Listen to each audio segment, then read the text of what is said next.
भगवते वासुदेवाय।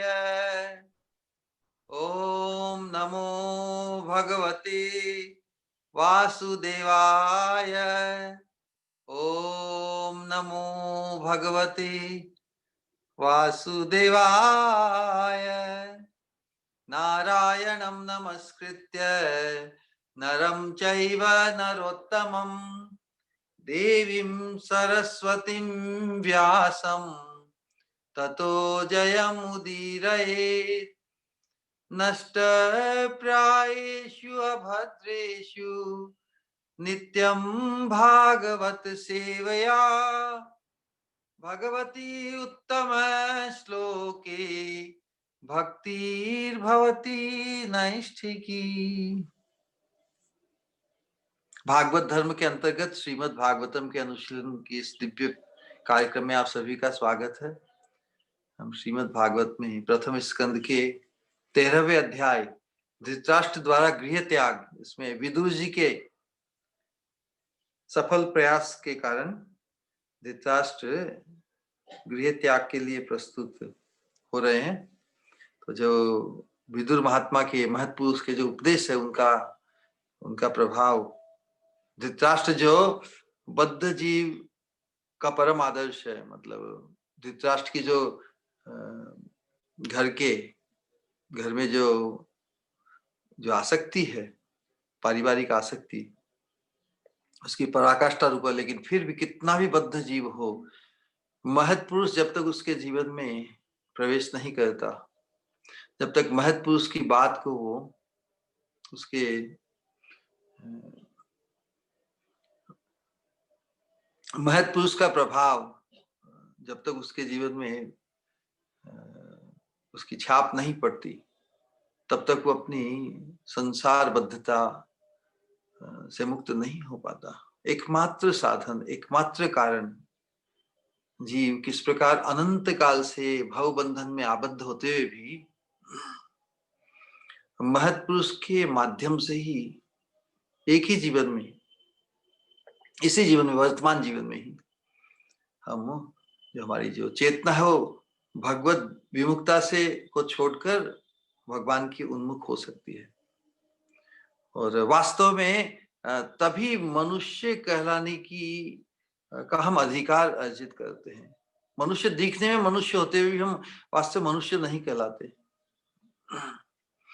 इसीलिए शास्त्रों में, विशेषकर श्रीमद् भागवत में, किस प्रकार इस मनुष्य को कितनी महत्ता दी है, क्योंकि मनुष्य की क्षमता है, उसका पोटेंशियल है। बार बार इसी चीज को हम भी कब जागेंगे? तो ये जो धृतराष्ट्र को लेकर जो बद्ध जीव के रूप में प्रस्तुत किया जा रहा है भागवत के पृष्ठों में, वास्तव में हमारे ऊपर ही सब उपदेश है। जितने भी उपदेश हमारे लिए ही हैं। जितने प्रमाण में हम भी धृतराष्ट्र जैसी बद्धता से ग्रस्त हैं, और जितने प्रमाण में हम महत पुरुष विदुर के उपदेश से लाभान्वित हो सकते हैं, तो सभी का यही स्ट्रगल है इस बद्ध अवस्था में। लेकिन अंततो गत्वा जब मनुष्य को ये बोध हो जाता है, और ये बोध मनुष्य को ही हो सकता है, अन्य किसी को नहीं, तो हम मनुष्य होने के पाकर हम कितने स्पेशल हैं। वास्तव में व्यक्ति ही हमेशा डिजेक्टेड रहता है, व्यक्ति को अनेक प्रकार की चिंताएं घेरे रहती है। लेकिन जब वो इस चीज का विचार करता है कि मनुष्य को भगवान ने कितनी अद्भुत, भगवान की कोई अद्भुत कृति है इस सृष्टि में, तो मनुष्य ही है। मनुष्य को सक्षम बनाया है। और जब व्यक्ति को अपनी शक्ति, अपनी सक्षमता, अपने पोटेंशियल का बोध होता है, तभी चमत्कार होता है। और वो चमत्कार किसके माध्यम से होता है? महत पुरुष के, क्योंकि महत पुरुष अपने आप में चमत्कार है ना। महत पुरुष भी तो दिखने में हमारे जैसा मनुष्य ही है, उसका भी जन्म माता के गर्भ से ही हुआ है, वो भी शरीर की यात्रा के अंतर्गत। लेकिन जो परमार्थ में जागृत हो गया है वही साधु है ना, वही स्वच्छ है। इसी चीज को हमें समझना है। तो वो पोटेंशियल हम सबका है, उस चीज को मद्देनजर रखते हुए ही, क्योंकि जो जिसको जो जिसके लिए संभव उसको ही कहा जाता है ना, तो मनुष्य को ही सब उपदेश दिए जा रहे हैं। जितने भी उपदेश है, एजुकेशन इंस्टीट्यूशंस जितने भी है सब, वहां पे कौन मनुष्य के अलावा और कोई भर्ती हुआ देखते हैं क्या? और किसी योनि के लोग कि जीव वहां पर भर्ती होने या एजुकेटेड होने, डिसिप्लिन होने आते कि नहीं? मनुष्य के लिए ही, मनुष्य ही सक्षम है इन चीजों में। तो हम भी यदि अपने आप को मनुष्य मानते हैं तो कभी ना कभी तो ये चीज हमारे अंदर उतरेगी, कभी ना कभी तो ये लगेगी, ये शास्त्र की जो वाणी है, महत्पुरुषों की वाणी है, कभी ना कभी तो दवा का काम करेगी। भले ही हम अनंत काल से रुग्ण अवस्था को धारण किए, रुग्ण अवस्था में ही रहकर अपने आप को उसी को जीवन की वास्तविकता मान ली हो, लेकिन महत् संग कितना पावरफुल है, कितनी उसकी महत्ता है कि व्यक्ति उस अज्ञान की निद्रा से जाग सकता है। इसलिए कहते जागे तभी सवेरा। सवेरे की उपयोगिता किसके लिए है? जो सवेरे से जो प्रकाश होता है उसमें दिखता है ना व्यक्ति को, तो सवेरा होना मतलब उसको दिखने लगा। भले वो जब तक जागे नहीं तब तक अंधेरा है ना, दिन में भी अंधेरा है। ऐसा नहीं कि रात में अंधेरा है, जब व्यक्ति सोया रहता है तो दिन में भी अंधेरा है। तो उसी प्रकार जो परमार्थ में जागृत है वो ही जागा है, बाकी सब तो अंधे ही है। देखते हुए भी नहीं देख, पश्चन अपी न पश्यति, भगवद गीता में भगवान उपदेश देते हैं ना। तो देखते हुए भी क्यों नहीं देख पाता? जो इल्यूजन और डिल्यूजन की जो बात आती है ना, भ्रम और प्रमाद, दो कॉन्सेप्ट है वास्तव में। कौन क्या, दोनों एक दूसरे में ओतप्रोत है। एक बार डिस्कशन हुआ था इसके बारे में। जो चार बद्ध जीव के जो चार दोष है ना, उसमें एक भ्रम है, भ्रम प्रमाद, करना पाठव, और जो वंचित करते हैं दूसरों को, चीटिंग प्रोपेंसिटी, जो भी शब्द है। तो चार प्रकार की ये दोष बद्ध जीव में है, इल्यूजन और डिल्यूजन। तो इल्यूजन और डिल्यूजन दोनों इसलिए उत्पन्न है कि एक में जब इल्यूजन होता है तो हम देखते हुए भी नहीं देख पाते सही चीज को। जब डिल्यूजन होता है तो हमारे अटेंटिवनेस ऑफ माइंड नहीं होता ना। इल्यूजन और डिल्यूजन में यही सूक्ष्म भेद है। एक में जो मिस्टेक होती है डेलिब्रेट होती है। हम डेलिब्रेट और अनडेलिब्रेट इन दो शब्दों को लेकर बहुत बार झंझट में आ जाते हैं। नहीं, it was not deliberate on my part. लेकिन जब बद्धावस्था में व्यक्ति, अज्ञान में तो डेलिब्रेट और इनडेलिब्रेट डजंट मैटर, करेक्ट। व्यक्ति को यदि अज्ञान हो, अज्ञान में तो वो जानते हुए भी, देखते हुए भी नहीं देख पाएगा। कोई किसी मादक द्रव्य को खाकर यदि उसका दिमाग ठिकाने नहीं हो, या किसी के मोह में पड़ गया, किसी के चिंतन में खो गया है, उस समय यदि वो हलवा बना रहा है, उसमें हलवे में शक्कर की बदले नमक डाले, तो भाई वो ध्यान केंद्रित नहीं था। बहुत बार ध्यान कहीं खो जाता है, उसको डिल्यूजन कहते हैं।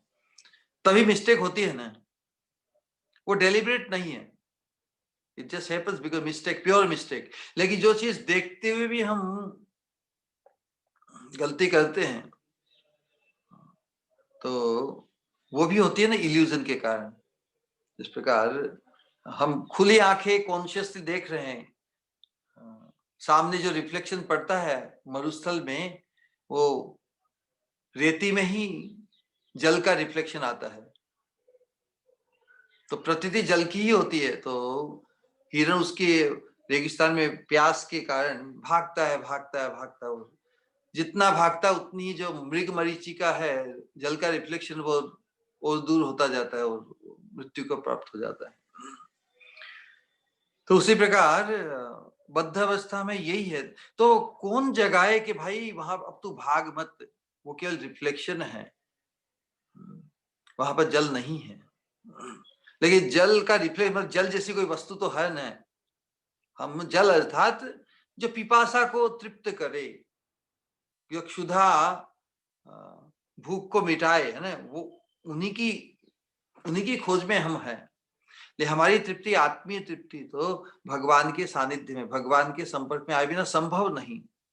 तो इस अज्ञान के मोह और भ्रम, इन दोनों से कौन छुड़ाए? जो मोह और भ्रम से मुक्त है वही व्यक्ति जब तक हमारे जीवन में प्रवेश, जब तक ऐसे व्यक्ति में हमारी श्रद्धा, ऐसे व्यक्ति से हमारा कनेक्शन, ऐसे व्यक्ति के साथ हमारा व्यवहार नहीं होता, तब तक हम देखते हुए भी नहीं देख पाएंगे। पश्यन अपि न पश्यति। लेकिन यहाँ पर धृतराष्ट्र महाराज जो है, भले कितने ही बद्ध जीव हो आंख से और बुद्धि से, लेकिन उनका सौभाग्य देखिए, विदुर जैसे महात्मा, महत् पुरुष उनके जीवन में उनके पीछे ही पड़ गए हैं। कितना हमारा सौभाग्य होगा कोई महत् पुरुष हमारे पीछे पड़ जाए और पीछे पड़ के हमें जगाई दे, और हम कितना ही रेसिस्ट करें, कितना ही हम उसे कोसे, लेकिन फिर भी उससे बच नहीं सकते। ये सौभाग्य है। इसीलिए सद वैष्णव, शुद्ध वैष्णव श्री गुरु जब हमारे जीवन में आते हैं, हम कितना भी प्रतिकार करके आगे उनके सामने झुकना ही पड़ेगा ना। श्री गुरु का तात्पर्य ही है कि जिसके हमें झुकेंगे ही, झुके बिना रह नहीं सकते, झुकना ही है। क्योंकि गुरु परम भारी है। जो भारी वस्तु है उसके सामने तो फिर झुकना ही होगा ना। लेकिन हम कब पहचाने? जब हम पहचान जाएं यस, इनके मार्गदर्शन में, इनके सानिध्य में आए से हम कैसे उसको इतना धन्य माने, उसका इतना पवित्र, इतना ब्लेस्ड माने। तो मनुष्य का आकर्षण मनुष्य के प्रति होता है, तो हम किसी व्यक्ति के प्रति, किसी व्यक्ति के चरित्र के प्रति, किसी के आचरण के प्रति, किसी के थिंकिंग, वचन, सबके प्रति इतने आकृष्ट हों। और ये संभावना है। हर व्यक्ति बुद्धिमान अपने आप को मानता है, श्रेष्ठ बनना चाहता है। श्रेष्ठ अर्थात परम सुखी, श्रेष्ठ अर्थात जो संसार के प्रपंचों में, जो संसार के राग, द्वेष, काम, क्रोध, लोभ, मोह, मद, मात्सर्य के आवेश से जिसने अपने आप को मुक्त किया है, वही तो श्रेष्ठ हुआ ना। तो कौन नहीं बनना चाहता? कोई भी व्यक्ति क्रोध को अच्छा मानता है क्या? काम के वशीभूत होकर विचित्र जो चिंताएं, वासनाएं हमें परेशान, हमें गिल्ट में अनेक प्रकार की विडंबनाएं उत्पन्न करती है। तो जो व्यक्ति इन चीजों से जो स्वच्छ है, जो साधु है, जो पवित्र है, जो दिव्य है, जिसके वातावरण में आने से, जिसके सानिध्य में आने से जो वाइब्रेशन है वो एकदम चमत्कार पूर्ण दिव्यता, पवित्रता का हमें अनुभव कराते हैं, ऐसे व्यक्ति को जानना, ऐसे व्यक्ति को पाना, ये जीवन का हमें श्रीमद् भागवतम लक्ष्य बताती है। हमें उस व्यक्ति को ढूंढना है हमारे जीवन में।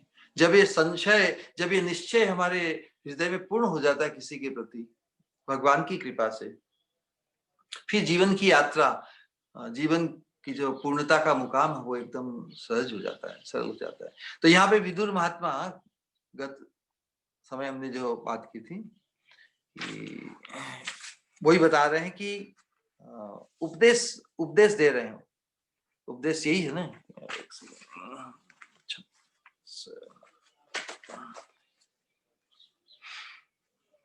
कह रहे हैं कि अब इस शरीर से आपका कोई स्वार्थ साधने वाला नहीं है, तो इसमें फंसिए मत। अब इसकी ममता का बंधन काट डालिए।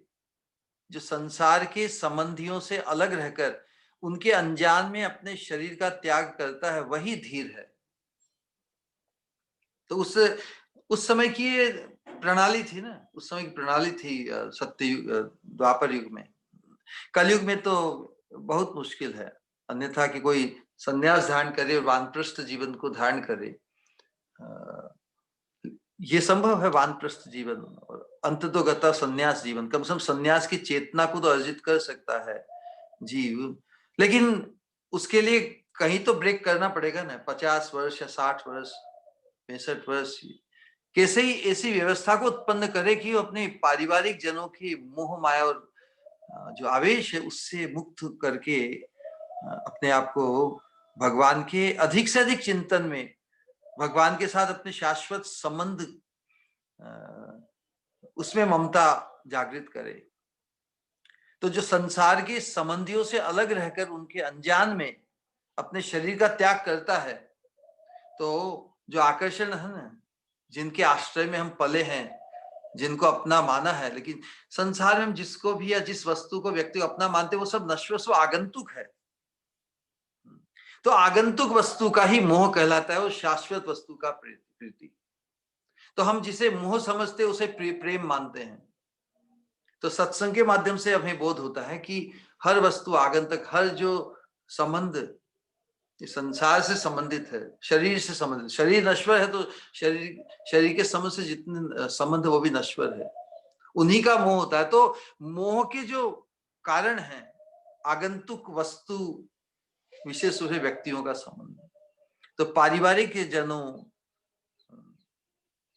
से दूर रहकर अनजान में अपने शरीर का त्याग कर रहा था, कोई तीर्थ स्थान में जहां पर ऐसा माहौल हो कि अपने हर व्यक्ति को अपने शरीर के, खुद के शरीर में जो आसक्ति होती है, शरीर के संबंध से जो होते हैं, संतान, पति पत्नी इत्यादि सभी स्वजन मित्र इत्यादि, जिनसे हम जीवन भर जिनसे आसक्ति रही है, उनमें ही उनके साथ ही रहने का हमें बड़ा मोह होता है ना। लेकिन जब उन घनिष्ठ अपने खुद के शरीर के संबंधी जब आसपास नहीं हो तो उनमें इतनी आसक्ति, वो मोह नहीं रहता। जस्ट इतना इन्वॉल्वमेंट, इतना आत्मीय उसमें लगाव, आसक्ति नहीं होती। तो वैसे माहौल में यदि कोई किसी की मृत्यु हो तो वो केवल भगवान को सहज पुकार सकता है। नहीं तो ये नहीं कह रहे मेरा बेटा बचा ले, मेरा भाई बचा ले, मेरी पत्नी बचा ले मेरा, और उन्हीं के मुंह में विवेशी गति, जिनको हम आश्रय रूप में मानते हैं, भगवान कहते ठीक है तुमने मुझे तो आश्रय मानकर पुकारा नहीं, जिनको आश्रय माना है तो उन्हीं असत नश्वर संबंधों, नश्वर जगत के आश्रय में के आश्रित ही हमें भगवान वापस करते। ये भगवान की व्यवस्था है, इसमें भगवान तो बहुत उत्तम व्यवस्था। हमको फिर ये नहीं कह सकते हो भगवान मैंने थोड़ा भजन किया था लेकिन भजन पर्याप्त नहीं किया। तो हमारे जीवन में जो भजन है, जो भगवान में जो आसक्ति है, भगवान की जो चिंता हमें अंत समय में भी हो। भगवान भगवद गीता में कहते हैं कि अंत काले चे मामिव स्मरण मुक्त्वा कलेवरम। अंत काले चे, अंत काल में भी, जिंदगी भर हमने भजन किया है, बहुत बढ़िया बात है, लेकिन जिंदगी भर भजन किया तो उसका उद्देश्य होना चाहिए कि अंत काल में भी भगवान का स्मरण हो। यही तो अंतिम परीक्षा होगी ना। क्योंकि अंत काल में यदि हमारा चिंतन असत पदार्थ का होगा तो भगवान क्यों हमें उस अतृप्त इच्छा के रहते हुए अपने पास बुलाएंगे। तो भगवान की बड़ी बड़ी करुणा है वास्तव में। श्रेष्ठ वस्तु को पाने के हम अधिकारी न हो, उसकी लालसा हमारी उत्पन्न नहीं हुई तो उसके पहले उसे प्राप्त करके भी हम सुखी नहीं हो सकते। हम संसार में बहुत से लोग हमें कहते हैं, मिलते हैं, ये ऐसी चीज हमें बहुत पहले प्राप्त क्यों नहीं हुई। हर चीज का कारण होता है ना, क्योंकि उस चीज को हम बहुत पहले प्राप्त करते उसकी वैल्यू नहीं कर पाते। तो भगवान हमें अनेक प्रकार के अनुभव, सत असत के अनुभव देकर जब हम उनके लिए वास्तव में तैयार होते हैं, जब हमारी प्रार्थना, जब हमारी भगवान के प्रति पुकार अनेक संसार के अभावों को एड्रेस करते हुए जब हम भगवान को पुकारते हैं, जब भगवान चाहते कि ये इसकी पुकार वास्तव में अच्छी है, इस प्रकार कोई मुझे पुकारे, संसार के अभावों से मुक्त केवल भगवान ही हमें कर सकते हैं। तो जब भगवान हमें योग्य देखते हैं और वैसा संग, विदुर महात्मा जैसे महापुरुषों का संग, उस रूप में ही भगवान आते हैं। भगवान जब किसी जीव को प्राप्त करना चाहते हैं, उसकी पुकार को स्वीकार करते हैं। पुकार तो हम भगवान को, लेकिन संसार के लिए पुकारते हैं तो भगवान फिर वैसी व्यवस्था करते हैं।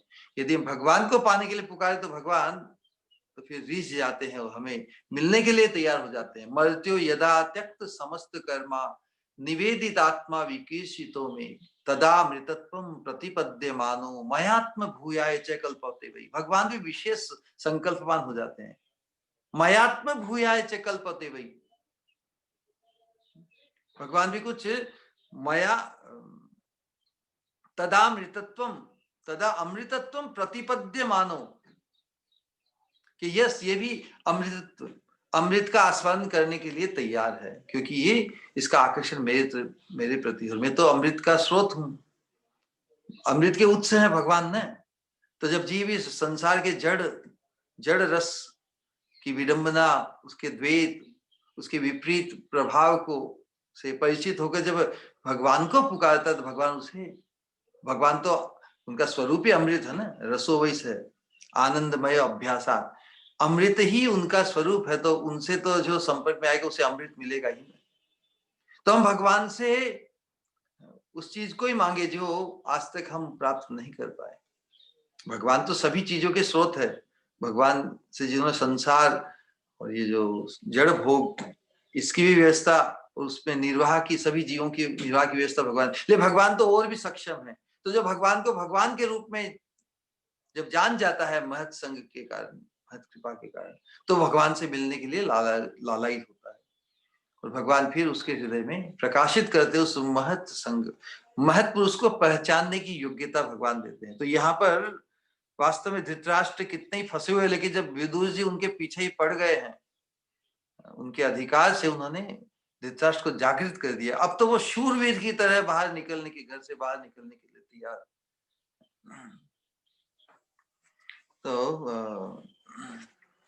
तो वही व्यक्ति धीर कहलाता है ना। यहाँ पे धीर व्यक्ति की परिभाषा दी है।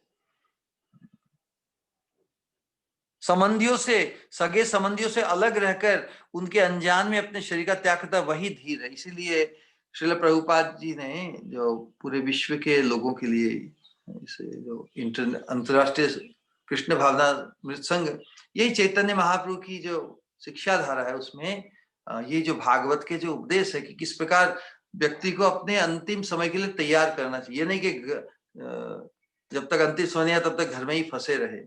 किसी तरह वैचारिक और माहौल, अपने माहौल को पवित्र और भगवान के लिए, भगवान के स्मरण के अनुकूल करना ही होगा।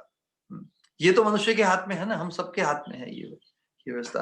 तो इसके लिए उन्होंने, जिसे श्रीमद् भागवत में बताया है कि पूर्व युगों में भगवान की प्राप्ति,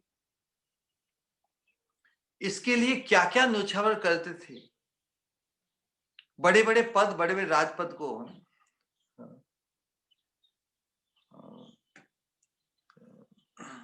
श्रीमद् भागवतम के 10वें स्कंद के अंतिम अध्याय का अंतिम श्लोक है, जो भगवान की कृष्ण लीला की फलश्रुति है। उसमें बताया है कि मरते न शब्द की विस्मृति हो रही है, तो उसमें यही बताया कि तद्दुस्तराम अतितरन, जिसे प्राप्त करने के लिए बड़े बड़े राजा महाराजा भी ग्रामाद वनम क्षिति भुजोपी ययुर्यर था। जिसे प्राप्त करने के लिए क्षिति भुजोपी, क्षिति बड़े बड़े राजा, शासक, सत्संग, ये जो नव योगेंद्र की कथा, यदु महाराज को उपदेश, राजाओं के पास ये महत् पुरुष विचरण करते करते उन्हें परमार्थ में जागृत करते थे। और परमार्थ की सिद्धि के लिए मनुष्य जीवन मिला है। ये जब जागृति, बड़े बड़े राज, वो क्या क्या नहीं छोड़, सब कुछ छोड़ देते। ययुर्यदर था, उस चीज को पाने के लिए ग्रामात क्षिति वनम भुजोपी ययुर्यदर था। वो बड़े बड़े अपने पद को छोड़कर निकल जाते थे जंगलों में। इतना महत् पुरुष के संग का इतना प्रभाव होता था। बहुत बढ़िया है उसका उपदेश, फलश्रुति। तो एक सेकंड देखते हैं।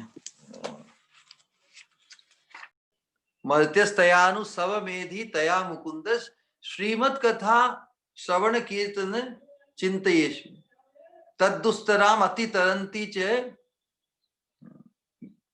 तद्दुस्तराम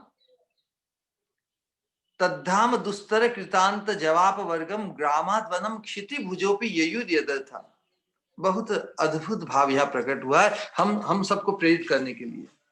तो बताया जा रहा है कि हमें क्या है, मतलब भगवत प्राप्ति इतनी श्रेष्ठ वस्तु है। ये संसार तो बिल्कुल सड़ा हुआ स्थान है। यहाँ तो सब कुछ नश्वर, दुर्गंधमय और सब ऐसी जगह हम फंसे हुए हैं, ऐसे कीचड़ में फंसे हुए हैं, जबकि हमें अवसर है, हमारे पास ऑप्शन है भगवत धाम, दिव्य धाम, जहां पर सब कुछ आनंदमय है। जो आकांक्षा हमारी आत्मा की है, शाश्वत जीवन की, आनंदमय जीवन की, आनंदमय अनुभव, सच्चिद आनंदमय जीवन, शाश्वत हो, आनंदमय हो, पूर्ण दिव्य ज्ञानमय हो, अनुभव। सच्चित मतलब अनुभव युक्त, ऐसा नहीं कि आनंद हो ले आनंद का अनुभव न हो, आनंद का अनुभव लेकिन शाश्वत न हो। इसे दिव्य अवस्था अर्थात जिसमें शाश्वतता हो, है ना, अनुभव हो, शाश्वतता हो और आनंदमय। तो जो शाश्वत आनंद का अनुभव जहां हो वो भगवत धाम। तद्दुस्तराम अति तरंती। तो उस पद को पाने के लिए जब इतना न्योछावर बड़े बड़े लोग अपने राजपद का, भरत महाराज ने अपने पूरी पृथ्वी के शासन को मलवत त्याग दिया। मल को त्याग करने में किसी को संकोच होता है क्या? नहीं होता नहीं। और हमारे पास है क्या? हमारे पास कितनी संपदा है, क्या है? हम जब तक जागृत नहीं होते तब तक जो हमारी संपदा है, जो हमारे सगे संबंधी, सब जो नश्वर सिपाही है, ये तो युद्ध में सिपाही क्या बचा सकते हैं? क्या फोर्स आता, माया का फोर्स जब आता है, आतंक, तो ये नश्वर सिपाही है, सगे संबंधी। परीक्षित सुखदेव गोस्वामी जब द्वितीय स्कंद में बोलना शुरू करते तब यही है, यही बात कही है कि नश्वर सिपाहियों के आश्रित होकर ये जीव कितना मायाग्रस्त, मोहग्रस्त रहता है, ये समझ नहीं पाता। ये विडंबना है, लेकिन इससे जगाए कौन? जो जगाए वही साधु, जो जगाए वही महत्पुरुष। तो महत्पुरुष का ही यहाँ पर बात हो रही। ये जो अध्याय टाइटल तो इसे दिया है कि धृतराष्ट्र द्वारा गृह त्याग, लेकिन वो संभव हुआ विदुर जी के कारण, है ना। तो जो जीते जी ही परमार्थ में जागृत हो जाए वही तो धीर है। धीर धीर व्यक्ति की परिभाषा क्या? जो जीते जी ही अपने परम लाभ, परमार्थ, परम लाभ में जो जागृत हो जाए, अपने जो जीते जी ही अपने परम लाभ को लक्ष्य करते हुए कर्मणा मनसा वाचा उसकी तरफ केंद्रित हो जाए, उसका फोकस, उसका डेडिकेशन। बिकॉज वो समझ जाता है कि ये मृत्यु तक ही सब ये जो मेहमान हैं जिनके मैं आश्रित हूं, लेकिन ये कोई काम आने वाले नहीं। तो जो काम आने वाला है भगवान का नाम, उसमें हमारी रुचि उत्पन्न हो जाए। महाप्रभु कहते जीवे दया नामे रुचि। लक्ष्य क्या है जीवन का? धर्म अर्थ काम के अंतर्गत जब शुद्ध चेतना जागृत होती है, जब महत्पुरुष का संग होता है, तब जो धर्म अर्थ काम को के बाद में जो मोक्ष होता है, जो हमें वंचित करता है भगवत प्राप्ति से, भगवत दर्शन से, उस मोक्ष को लक्ष्य नहीं करना है। तो साधक के लिए, जागृत व्यक्ति के लिए जो धर्म है, वो धर्म क्या हो जाता है? संबंध ज्ञान। संबंध ज्ञान अर्थात सभी कुछ भगवान के ही आश्रित है और मैं अनंत काल से इसे भूला हुआ हूं।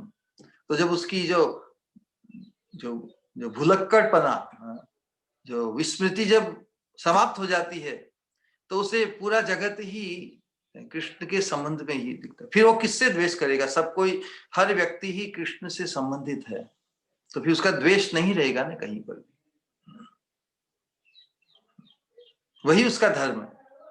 धर्म अर्थात हमारे जो, जिसे हम ड्यूटी करते हैं, कर्तव्य करते हैं, क्योंकि शरीर में आबद्ध है ना हमारी चेतना। तो शरीर की ही निर्वाह के लिए, शरीर को ही निमित्त से ही जो हम कर्तव्य निभाते हैं, पारिवारिक, सामाजिक इत्यादि। लेकिन जिसकी चेतना जागृत हो जाती है, वो तो हर वस्तु को ही, हर व्यक्ति को ही भगवान के संबंध से देखता है। तो उसका धर्म हो जाता है ये पारमार्थिक। और पारमार्थिक धर्म अर्थ क्या है? अर्थ मतलब परमार्थ, परमार्थ मतलब परम लाभ। परम लाभ क्या है? दिव्य भगवत प्रेम। दिव्य भगवत प्रेम यदि हम इसको लक्ष्य भी करें, तो क्या लक्ष्य करने से या दिव्य भगवत प्रेम हमारे जीवन का लक्ष्य, ये जानना ही पर्याप्त है क्या? जानना पर्याप्त नहीं है।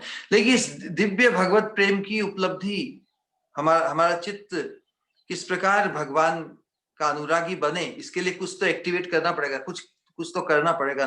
तो भगवत प्रेम तो वैसा है जैसे तिजोरी में धन गड़ा हुआ है, भरा पड़ा है, लेकिन क्या करने से वो धन की प्राप्ति होगी, उसको हम अनुभव करेंगे। अनुभव तो करना होगा ना। अनुभव कैसे करेंगे? अनुभव कौन कराएगा? हमको पूरा विश्वास है, कन्विक्शन है कि तिजोरी में हमारा धन है। उसी प्रकार इस हमारे हृदय में नित्य सिद्ध कृष्ण प्रेम साध्य कभु नाय, श्रवणादि शुद्ध चित्ते करय उदय। नित्य सिद्ध है क्योंकि हम भगवान के ही अंश हैं।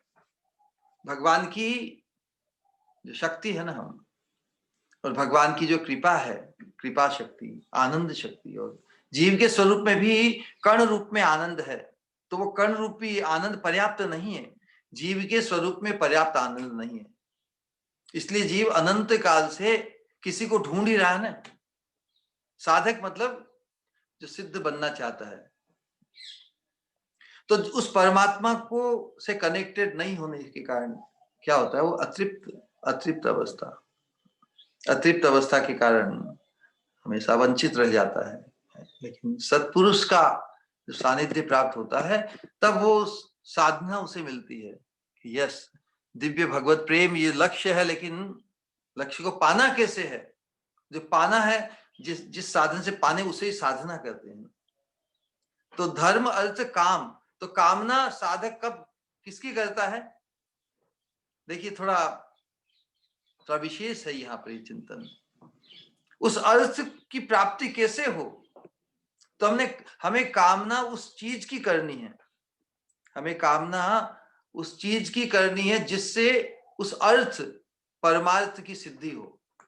परमार्थ को जानना, प्रयोजन को जानना पर्याप्त नहीं है। प्रयोजन को सिद्ध करने के लिए जो साधन है, उसको एक्टिवेट करना पड़ेगा। तो सत्पुरुष, महापुरुष उस साधना में एक्टिवेट कर देते हैं।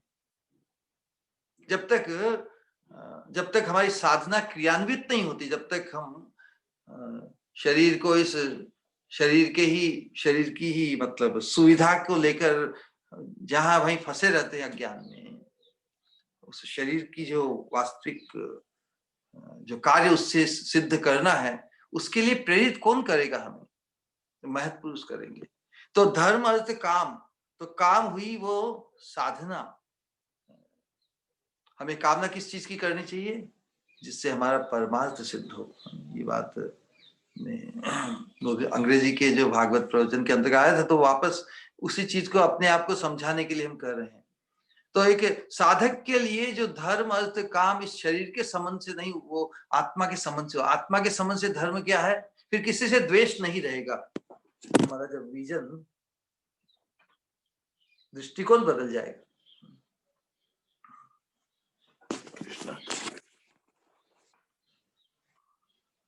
और हमारी कामना केवल उस धन को, उस प्रेम धन को पाने के लिए एक्टिवेट हो जाएंगे। कामना मतलब कार्य, कामना मतलब किसी चीज को पाने के लिए हमारा जो प्रयास है ना, वही है। तो साधना तो श्रवणादि शुद्ध चित्ते करे उदय। जब हमारा श्रवण कीर्तन शुद्धता को प्राप्त किया, आवेश, शुद्ध श्रवण कीर्तन अर्थात क्या? कि हमारा आवेश उसमें होगा। ये नहीं कि मैं इतना श्रवण करता हूं, मैं इतना कीर्तन करता हूं, ये तो श्रवण का आवेश है। श्रवण का है कि मैं इतना भजन करता हूं, इतना कीर्तन करता हूं। लेकिन जब श्रवण में आवेश होगा, कीर्तन में आवेश होगा, तब वो जो सुप्त जो प्रेम है हृदय में, उसके प्रभाव से जितने असत आवरण है, वो सब हटकर उसके अंत करेगी। तो श्रीमद् भागवत में धीर व्यक्ति को जागृत करने के लिए बहुत अनेक प्रकार से उपदेश दिए हैं। विशेष रूप से जो दत्तात्रेय जो अवधूत है, तो यदु राजा को उपदेश देते हुए, वो तो क्या, जो अवधूत होते हैं ना, भ्रमण करते ही अनेक गुरुओं से, अनेक चीजों से उन्होंने शिक्षा ले, लेके अल्टीमेटली मनुष्य अपने शरीर से जो शिक्षा उन्होंने ग्रहण की, हम मनुष्य मतलब ये मनुष्य शरीर के साथ जीव, तो शरीर को लेके जो शिक्षा दी वो बड़ी बड़ी समीचीन है, बहुत गजब की, फॉर ऑल टाइम। अब भले वो सत्य युग में हो, त्रेता द्वापर कलयुग में, उसमें मनुष्य तो मनुष्य ही है ना। तो मनुष्य के लिए जो शिक्षा है वो तो है। तो बता रहे कि लब्ध्वा सुदुर्लभम। ये श्लोक जब रोमांच उत्पन्न करता है। एक्चुअली हम आपको बताए एक बात व्यक्तिगत, जब हमारे गुरु महाराज 2006 में भगवत धाम उन्होंने प्रयाण किया, जब ये खबर हमें मिली तो उस समय बड़ी विचित्र अवस्था, तो मतलब एक प्रकार का स्थगित, आगे अब क्या करना इत्यादि। तो जब ये, तो हमारे पास पुस्तक है ना, जो प्रभुपाद जी के जो श्लोक है ना, सिलेक्टेड वर्सेस, हिंदी में भी है उपलब्ध। तो शाम का समय था और हम पूरी रात उस दिन नहीं सो पाए। एकमात्र वही दिन है, वही रात है जब हम पूरी रात नहीं सो पाए। बाकी तो और कभी भी, कभी जागरण भी करना होता तो 1 घंटा सो गए, 2 घंटा सो गए, पूरी रात तो हम कभी जागे हुए हमें हमारी स्मृति में नहीं, लेकिन उस दिन हम अवश्य पूरी रात सो नहीं पाए।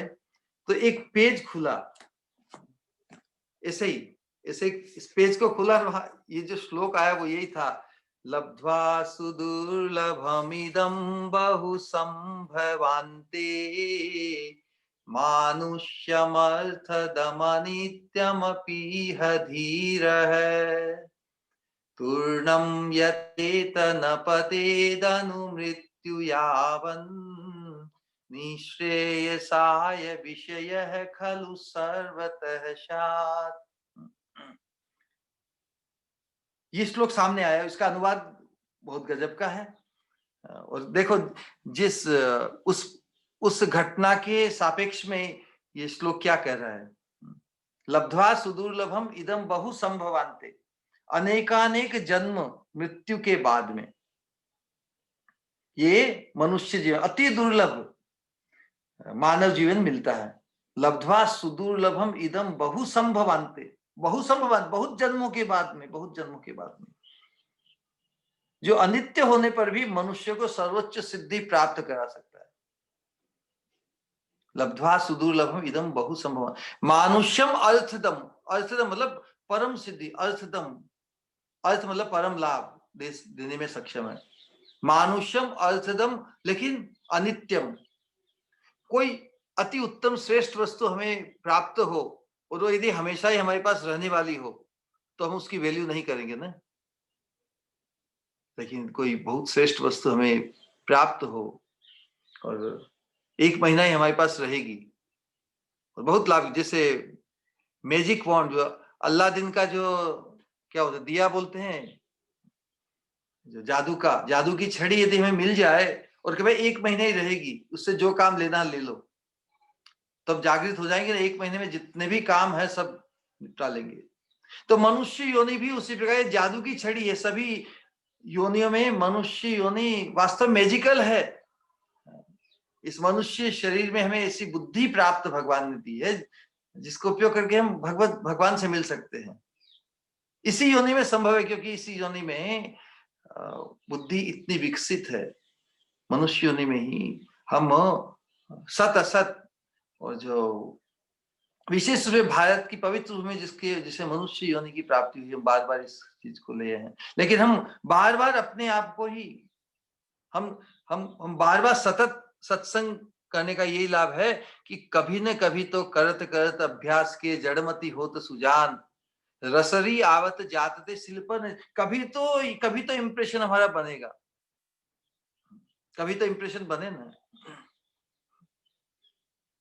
बार बार उड़ेलते जाओ, थोड़ा थोड़ा थोड़ा थोड़ा। आज सुबह की भागवत के प्रवचन में हमारे प्रभु ने बहुत अच्छा उदाहरण दिया कि जहां पर जो एक जगह स्थिर, एक जगह ही किसी चीज को उपयोग करने से, स्पर्श होने से उस पे दाग लग जाते हैं ना, दाग आ जाते हैं। इस प्रकार किसी भी बर्तन में या किसी भी पात्र में यदि अग्नि का उपयोग किया जाए तो वो कालापन उसमें आ जाता है। उसको धोने के लिए बार बार जल से यदि साफ किया जाए तो अचानक एक दिन में तो साफ नहीं होता, कि वो दाग बहुत ही गहरे हैं। लेकिन बार बार कुछ दिनों बाद में वो जल के स्पर्श से, अब जल से ज्यादा साफ तो होगा नहीं, लेकिन हर रोज यदि हम साफ करते जाएं धीरे धीरे उसकी वो जो जो जो उसमें गहरा दाग है वो भी समाप्त होता है। तो उसी प्रकार कहने का तात्पर्य है इस मनुष्य योनि जो प्राप्त हमें हुई है, ये हमेशा लिए नहीं, ये भी मृत्यु के पहले हमें जाग जाना है। तो बहुत उपयोगी होते भी अनित्य है। अनित्य होने के कारण जब तक मृत्यु नहीं आ जाए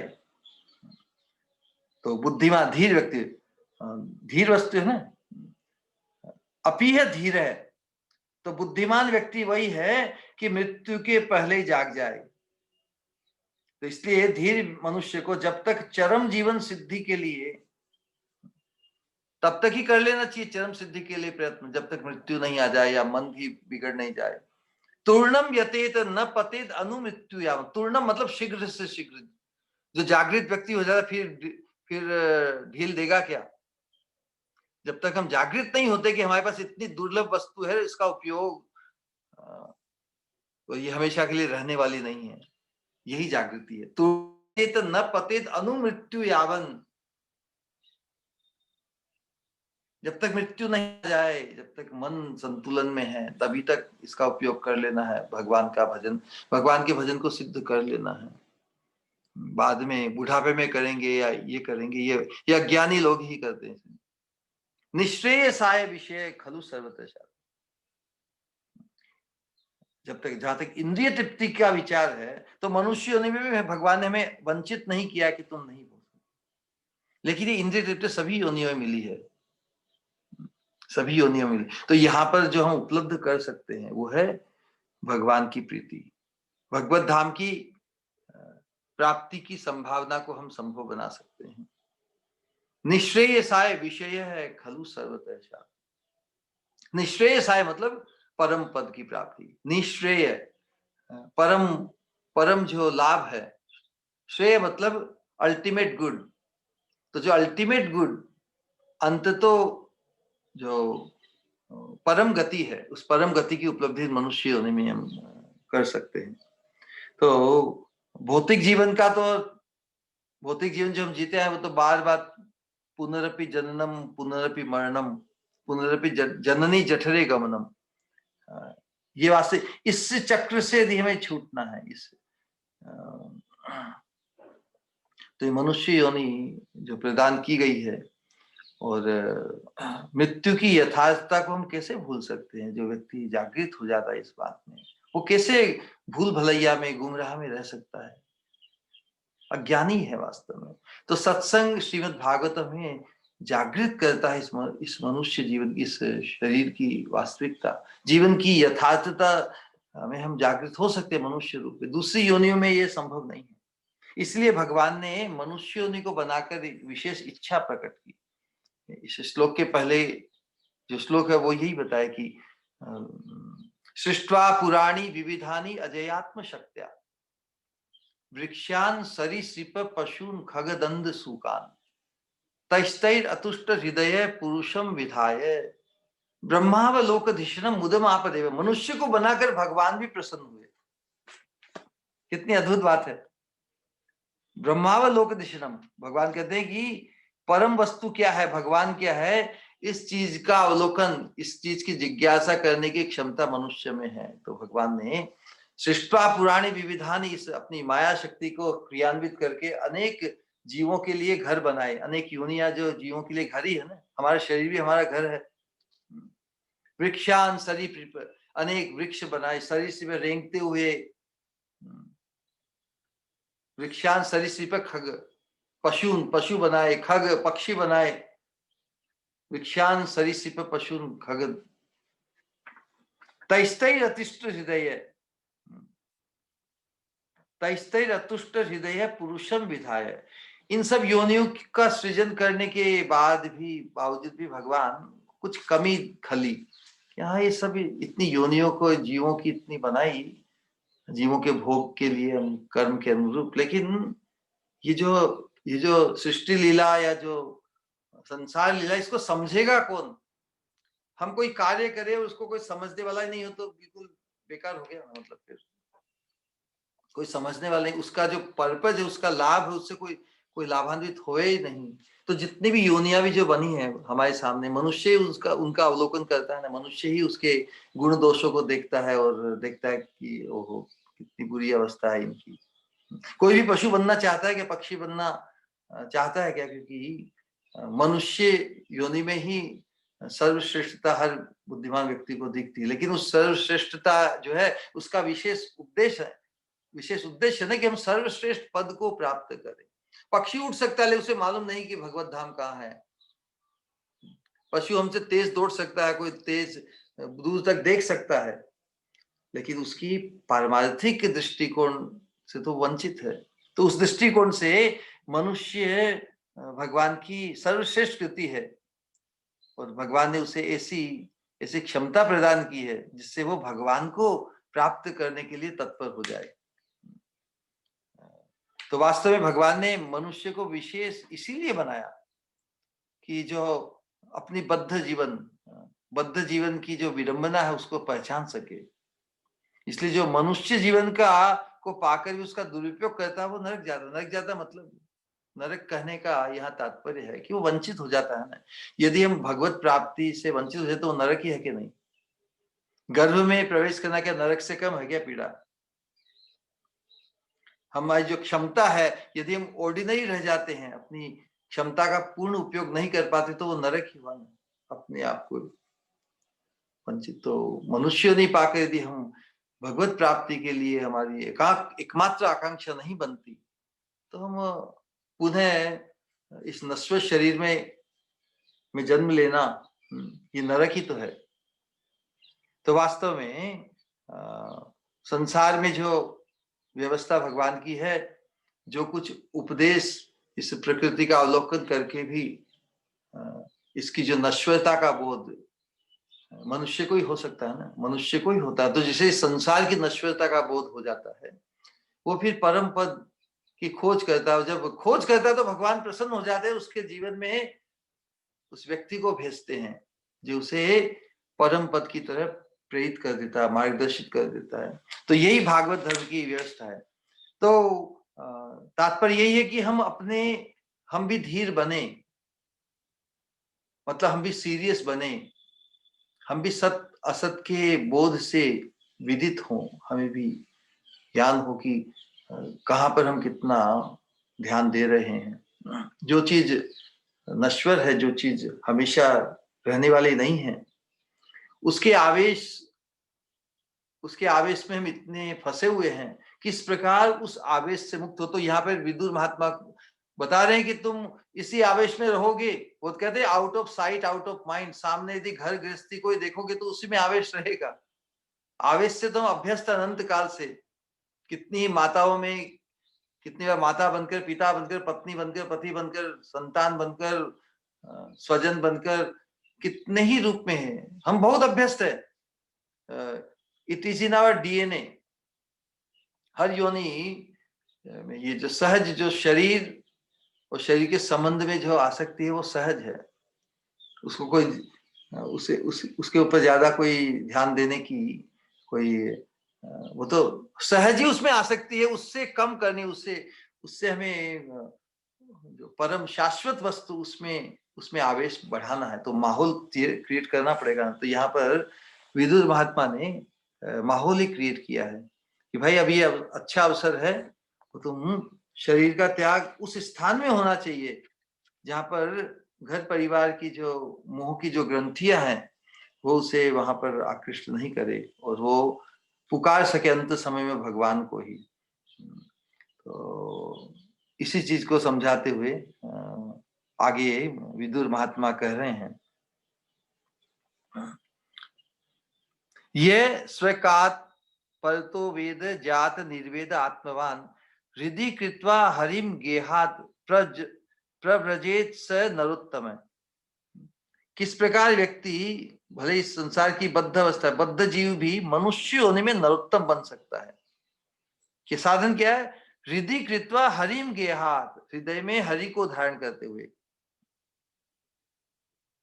यह स्वेकात, मनुष्य सक्षम है स्वयं भी उस ज्ञान को अर्जित करके सत्संग के माध्यम से शास्त्र है ना, शास्त्र का अनुशीलन करके कोई व्यक्ति तो जागृत हो जाते हैं परमात्मा में। फिर जो साधन अपेक्षित है ग्रहण करने योग्य उसका पालन करते हैं, गुरु पादाश्रय करते हैं और उनके मार्गदर्शन में परमार्थ को सिद्ध करने लगे। या फिर किसी को किसी समझाने से, तो यह स्वीकार्थ परतो वे है, किसी तरह जाग जाए, मतलब चाहे अपनी समझ से हो या दूसरे के समझाने से, जो इस संसार को दुख रूप समझकर इससे विरक्त हो जाता है।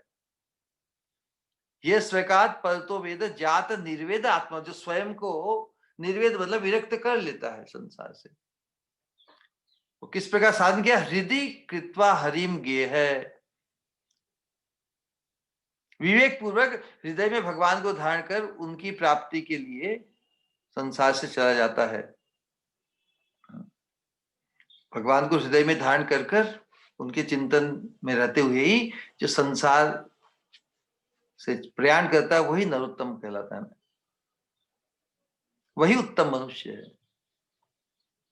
योवा एतद अक्षरम गार्गी विदित्वा अस्मात् लोकात् प्रेति। तो जो अक्षर मतलब जो शाश्वत है, जो कुटस्थ है, जिसका क्षय नहीं है, जिसकी मृत्यु नहीं है, अति मर्त्यानि भगवान, तो जो भगवान को जानकर इस संसार को छोड़ता है तो भगवान के लिए ही जाएगा ना। जो भगवान श्रेष्ठ वस्तु को जानकर जो संसार को छोड़ता है वही ब्राह्मण है, वही उदार है, उसकी बुद्धि ही विकसित हुई है, उसने ही अपने मनुष्यत्व को सिद्ध किया है। लेकिन जो मनुष्य होते हुए भी उस परम शाश्वत पद को, भगवान को जाने बिना जो मृत्यु को पाता है वही अभिषिप्त कहलाता है, वही वंचित, वही पतित अवस्था है। हम पतित अवस्था के लिए कोई भगवान के धाम को छोड़ के आने की आवश्यकता नहीं होगी। हमें जो अवसर मिला है मनुष्य होने में, कितनी बार मिला अवसर, हम भगवत प्राप्ति की जो एकांतिक धारणा, एकांतिक आकांक्षा यदि नहीं होती हमारी जीते जी, तो हमारा पता नहीं है कि नहीं। इस चीज को इस दृष्टिकोण से समझिए। मनुष्य योनि को पाकर हमारी जो क्षमता है, हमारा पोटेंशियल है कि हम हमारी अनंत संसार की आकांक्षाओं वासनाओं से अपने आप को निवृत्त करके एकांतिक, मृत्यु के पहले तक यदि एकांतिक भगवत प्रीति, एकांतिक भगवत चरणों के आश्रय को लक्ष्य नहीं करते, जो हमारी क्षमता के अंतर्गत है, और मृत्यु हो जाए तो वो पतन हुआ कि नहीं। जिस उत्थान के लिए मनुष्य शरीर हमें मिला है, उस उत्थान से अभी हम अपने आप को वंचित करते हैं, तो ये पतन है कि नहीं।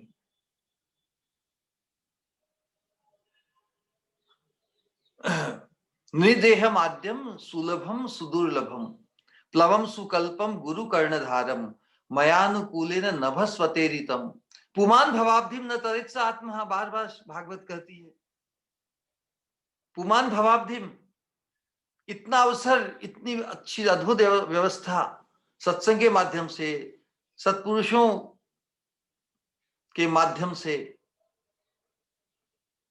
यदि हम इस परमार्थ पथ को में अग्रसर नहीं होते तो पुमान भवाब्धिम न, और भव सागर को, भव बंधन चक्र से अपने आप को मुक्त नहीं करते। हमारी आसक्ति और आकांक्षा इस नश्वर जगत के आश्रय में ही लिप्त रहती है,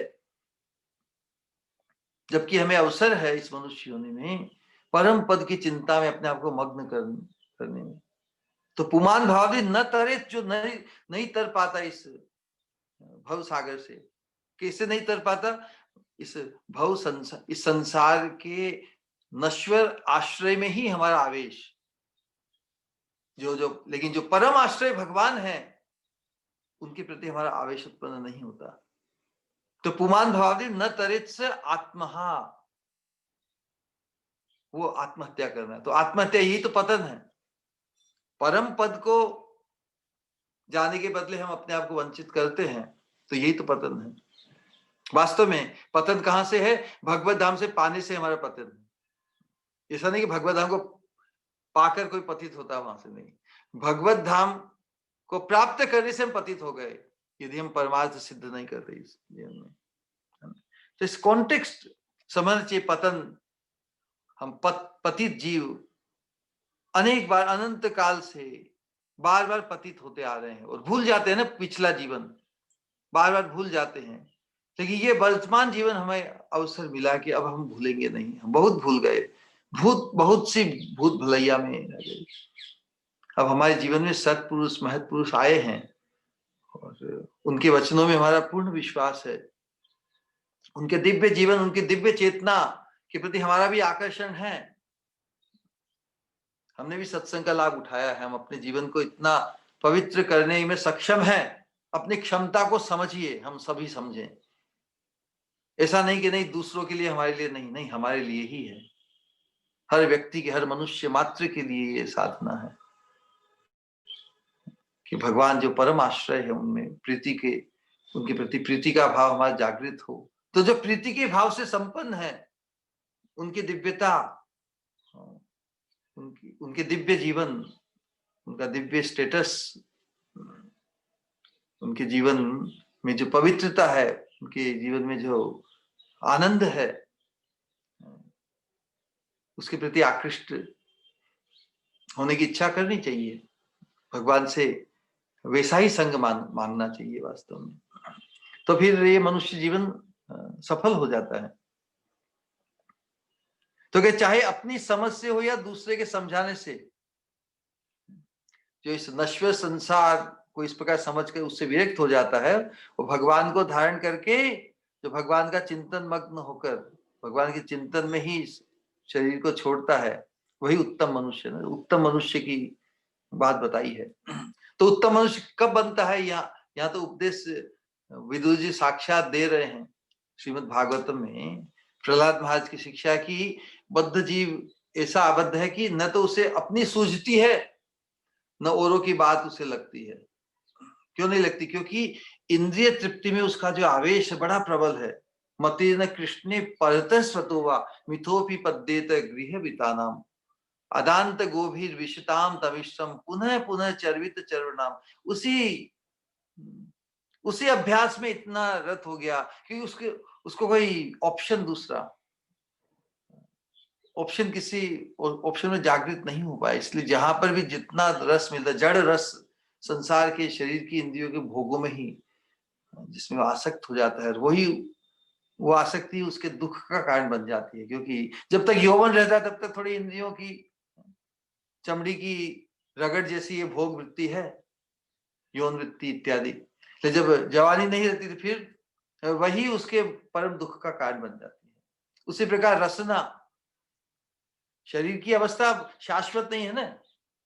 यही तो देखा कि ये अनित्य है। जीते जी हम इस शरीर की अनित्यता, इसकी नश्वरता, इसकी दुखमयता, दुखालयम अशाश्वतम, दुख जन्म मृत्यु जरा व्याधि दुख दोषानुदर्शनम, इसमें यदि हम दुख का दर्शन नहीं करते, हम सोचते नहीं 90 साल के बूढ़े हो गए, 75 साल के हो गए, संसार में बस यही रहो, यहीं पे सुख साधन से। लेकिन फिर वो अवस्था जिसमें हम आसक्त हो गए वो हमेशा टिकने वाली नहीं है। तो फिर जहां से हमें घसीट के जबरदस्ती शरीर से निकाल के ले जाए पड़ेगा तो बड़ी पीड़ा होगी ना। आसक्ति ही पीड़ा का कारण है। तो हम आसक्त किस में है? अंत समय में यदि आसक्त जीते जी भगवान में हो गए तो वो पल है जो जिसमें इस जीवात्मा को, शरीर को छोड़ना है, त्यागना है, वो तो सहज हो जाएगा। उसके लिए फिर मृत्यु का भय या पीड़ा नहीं है, क्योंकि वो तो इंतजार कर रहा है भगवान से। लेकिन जो भगवान से परिचित नहीं हुआ, जो भगवान के साथ जीवन, शुद्ध भक्तों की जो चेतना है, उनकी वाणी है, उनकी गतिविधि, सब कुछ भगवत सेवा भाव से ओतप्रोत है। जब तक हमारी चित्तवृत्ति वैसी नहीं होती तो हम सोचते कि हाँ ठीक है, ये उपदेश अच्छे हैं और सत्संग, लेकिन आवेश उत्पन्न करना होगा। चेतना मतलब आवेश, चेतना मतलब राग। यदि हमारा राग, हमारा आवेश भगवान के लिए उत्कंठित नहीं हुआ तो फिर हम इसी नश्वर जगत के संबंध, नश्वर जगत का जो माहौल है उससे भी आसक्त होने के लिए कटिबद्ध है। वही हमारा संकल्प है। हमने देखा नहीं भगवत धाम क्या होता नहीं होता है। अब जितना भी जीव, धृतराष्ट्र की ये अवस्था बोल कि भाई भगवत धाम ये सब मेरी कल्पना है, जानता हूँ, इनको मानता हूँ, लेकिन मेरे अनुभव में भी, मेरी धारणा में मेरा आवेश उनके लिए नहीं हुआ। बुद्ध जीव की ऐसी अवस्था, धृतराष्ट्र जैसी, वो सोचता है जितना भी अब जीना है यही आसपास के माहौल में, और देखो जब मैं जाऊं तब सबको देखते हुए जाऊं, लेकिन जब जाऊंगा कहाँ ये तो नक्की करना पड़े। कोई व्यक्ति जाता है क्या ऐसे बिना ठिकाने, बिना बुलाए? हम जाते हैं क्या कभी कि जाओ मैं सबको छोड़ के जा रहा हूं? भाई जाओगे कहाँ, बैठो ना यहाँ पर। लेकिन ये मनुष्य योनि में हमें ये अवसर उपलब्ध है, ये जानकारी उपलब्ध है कि हम कहाँ जा सकते हैं। तो कहाँ जाने के लिए हमें तैयार होना है, ये निर्णय मनुष्य को करना ही होगा।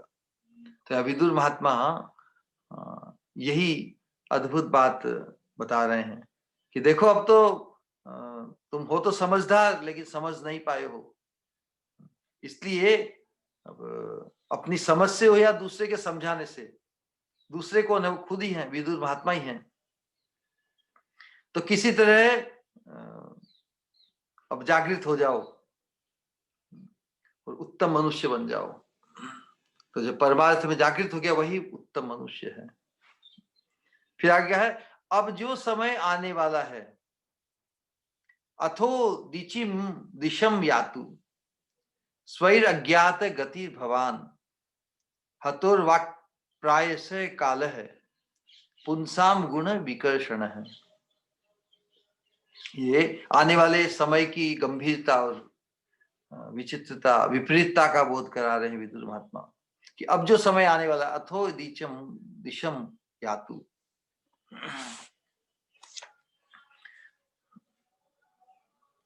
वह प्राय मनुष्यों के गुणों को घटाने वाला होगा।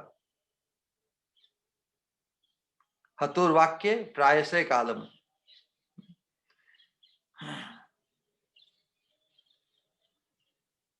काल है पुंसाम गुण विकर्षण है।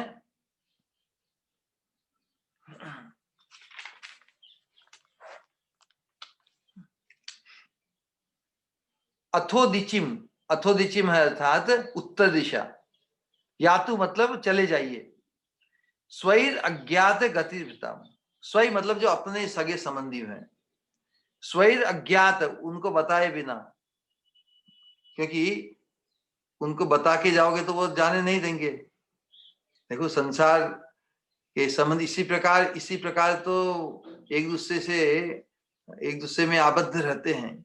इसलिए महापुरुष जब जीवन में आता है तभी वो उस घर परिवार की जो आसक्ति की ग्रंथि उसे मिटा सकता है, क्योंकि घर परिवार जाने देंगे? आज तक कोई घर को छोड़ के गया, पूछ के गया क्या? किसी को जाने दिया? किसी ने बिना पूछे ही गया है कि बोलते भाई वो गायब हो गया, बिना पूछे चले गए। तो उसी प्रकार जब परमार्थ में जागृति होती है तब किसी को पूछना नहीं पड़ता कि मैं जा रहा हूं, चले ही जाते हैं। क्योंकि नश्वर जगत की वास्तविकता को जब से विदित हो जाता है तब कितने दिन के हम पावने हैं, कितने दिन के मेहमान हैं। हम क्या यहीं पे चिपके रहेंगे? नहीं नहीं। जो संसार की नश्वरता से विदित हो जाता है वो तो, यदि उसे अवसर मिल जाए, उसे सानिध्य मिल जाए सत्पुरुष का, महत् पुरुष का, उसे घर को छोड़ देना ही चाहिए। ये अपरिहार्य है परमार्थ सिद्धि के लिए, उसको हम नजरअंदाज नहीं कर सकते, उसके बिना संभव भी नहीं। हर व्यक्ति को जाना है ना, मृत्यु के समय सबको जाना है ना। तो जो मृत्यु के पहले ही जो पहल कर ले कि मुझे कहाँ जाना है, तो अवसर थोड़ा रहता है। मृत्यु तक वो इंतजार करे कि कहाँ जाना कहाँ नक्की नहीं कर पाता, तो घर में ही फंसा रहता है, परिवार में, संतान में, पति पत्नी में, इनके आवेश में ही रहता है। तो फिर जब उस समय जब छूटने का समय आता है, अरे मैं कहाँ जाऊंगा, मैंने नक्की नहीं किया, तो बड़ी विचित्र विडंबना होती है ना। तो जीते जी ही हमें चिंतन उस स्थान का करना है जहां पर हम जाना चाहते हैं। लेकिन कहाँ जाना चाहते हैं उसके बारे में विदित तो होना पड़ेगा ना। वो श्रेष्ठ स्थान है क्या, वहां पर क्या गतिविधि है, वहां का क्या माहौल है, वहां पे क्या होता है, उसका चिंतन तो, उसके बारे में जागृत। जिस प्रकार कोई व्यक्ति अमेरिका जाना चाहे तो अमेरिका जाने की उसकी आकांक्षा क्यों बढ़ती है? क्यों? अमेरिका के बारे में बहुत जानता कि वहां पर इस प्रकार का जीवन है, इस प्रकार की स्वतंत्रता है, इस प्रकार के बड़े बड़े शहर है, ये इस प्रकार की सुविधा है, इस प्रकार के रास्ते हैं, इस प्रकार का व्यवहार है, इस प्रकार का एटिकेट है, इस प्रकार का ट्रैफिक, बहुत सी वहां फ्री फ्री वर्ल्ड, बहुत सी अपॉर्चुनिटीज है। तो जब अमेरिका में जाने के लिए उसकी अनुरक्ति उसका आवेश बढ़ता है कि नहीं, तो फिर वो उसके लिए भरसक प्रयास करता है, पासपोर्ट बनता है, फिर वीसा बनता है और रिकमेंडेशन, बहुत बहुत सी चीजें। यस, वैसा ही है। तो हमें भी भगवत धाम पाने के लिए जो वीसा है, वीसा प्राप्त करना होगा ना, वीसा तो प्राप्त करना ही होगा। तो वीसा क्या है? भगवत धाम पाने का जो वीसा है वो है श्री गुरु चरणाश्रय, जो भगवत धाम को प्राप्त है। भगवत धाम की प्राप्ति अर्थात भगवत धाम, भगवान के चरणों का आश्रय, भगवान की प्रीति, भगवान की सेवा ही जिसके जीवन का कर्मणा मनसा वाचा एकमात्र आकांक्षा है। फिर वो जीवने मरणे गति आर नहीं मोर, बोले वो भगवान की इच्छा से यहां पर रहे। यहां पर रहना वैसा ही है जिस प्रकार अमेरिका की जो एम्बेसी होती है ना, हर देश में होती है, वो कनेक्ट करने के लिए। तो उसी प्रकार जो महत्पुरुष जो श्री गुरु है, वो भगवान के धाम का ही व्यक्ति हमें उस एम्बेसी, उस वीसा को प्रदान करने के लिए हमारे जीवन में आते हैं। तो जिससे जो महत्पुरुष, महत्पुरुष के दिव्य स्टेटस को जो पहचान जाता है कि ये भगवान का जन है, is a man of God, ये तो भगवान के धाम का वतनी है, भगवान के धाम से ही भेजा हुआ है। ये चेतना का विज्ञान ऐसा ही है। तो हम उस व्यक्ति को ढूंढे जो कर्मणा मनसा वाचा भगवान की सेवा के चिंतन में ही, भगवान के उद्देश्य से ही जी रहा है। तो जीते जी इस जीवन में यदि हम वैसे व्यक्ति से परिचित हम हो जाते हैं, तो हमारा भी भगवत प्राप्ति का वीसा आ गया। It's just matter of time, कब हमें जाने का वो समय आ जाए, ले वीसा प्राप्त हो जाता है। तो हमारे जो भागवत धर्म के अंतर्गत श्री गुरु चरणाश्रय, श्री गुरु चरणाश्रय का जो विधान है, वो वीसा प्राप्ति है भगवत धाम की प्राप्ति के लिए। तो जो हमें वीसा देते हैं वो तो बहुत विशेष व्यक्ति होते हैं। मतलब स्वीकृति हो गई, वीसा प्राप्त मतलब भगवत धाम जाने की के लिए जो स्वीकृति हमें मिल गई। कितनी दिव्य बात। तो इसी प्रकार जब जीवन में महत्पुरुष आते हैं, तो उसी प्रकार हमारा भगवत धाम, भगवत प्राप्ति फिर ये कोई एक पहेली नहीं, एक कोई संशय नहीं रह जाता। फिर भगवान में अनुरक्त व्यक्ति का सानिध्य, आश्रय, मार्गदर्शन में मिल गया, तो हमारी भी जो योग्यता है भगवत अनुरक्ति, उत्कंठा, भगवान व्यग्र, भगवान को मिलने के लिए, दर्शन के लिए, पाने के लिए, उनकी सेवा के लिए जब तक व्यग्रता नहीं होगी, तो हम वो आवेश नहीं होगा, तो हम जाके वहां पे परेशान, मतलब इतना प्रसन्न नहीं। इसलिए जब गुरु पादाश्रित होने के बाद में साधक भरसक प्रयत्न करता है उस उत्कंठा को पाने के लिए। उनके मार्गदर्शन में हम अपना जीवन न्यौछावर करते हैं, तो डेडिकेशन लीड्स टू डिवोशन। जब हम श्री गुरु के मार्गदर्शन में अपने जीवन को जब लगाते हैं, तो वो जो डेडिकेशन है वो धीरे धीरे अनुरक्ति में, डिवोशन में बदल जाता है। जिस प्रकार कोई कन्या जब वो विवाहित होकर अपने परिवार में आती है, धीरे धीरे एकदम तो सबके साथ वो आत्मीयता नहीं आती ना, सबके प्रति उसका कर्तव्य निभाती है, सेवा, पति के प्रति, ससुर सासू सबके प्रति। तो धीरे धीरे सेवा भाव से आत्मीयता बढ़ती है कि नहीं। तो डेडिकेशन लीड्स टू डिवोशन। तो आत्मीय भाव भगवान और भगवान के प्रिय भक्तों में, आत्मीय भाव श्री गुरु में, श्री गुरु चरण रति, ऐसे उत्तम गति सिद्ध हो जाती है। क्योंकि जिनसे हमें वीसा मिलता है, वीसा कौन दे सकता है? जो वहां का व्यक्ति वही दे सकता है ना वीसा, क्योंकि वो स्वीकृति, वो वीसा की जो परंपरा है, यही गुरु परंपरा है। ये हमें भगवत धाम लौटने की, भगवत धाम पाने की, भगवत धाम पहुंचने की हमें वो व्यवस्था है। इसलिए जो इस गुरु परंपरा के रहस्य को जो जान जाता है, वो तो फिर भगवत धाम का अधिकारी हो जाता है, जिस अधिकार को पाने के लिए हम अनंत काल से प्रयासरत हैं। लेकिन पूर्व में जो कुछ हुआ, इस जीवन, ये जो सामने हमारे हाथ में जितना जीवन बचा है, उसमें हम जागृत होकर उसकी तरफ आगे बढ़ जाएंगे। तो शुद्ध भक्तों की संगति, यही बात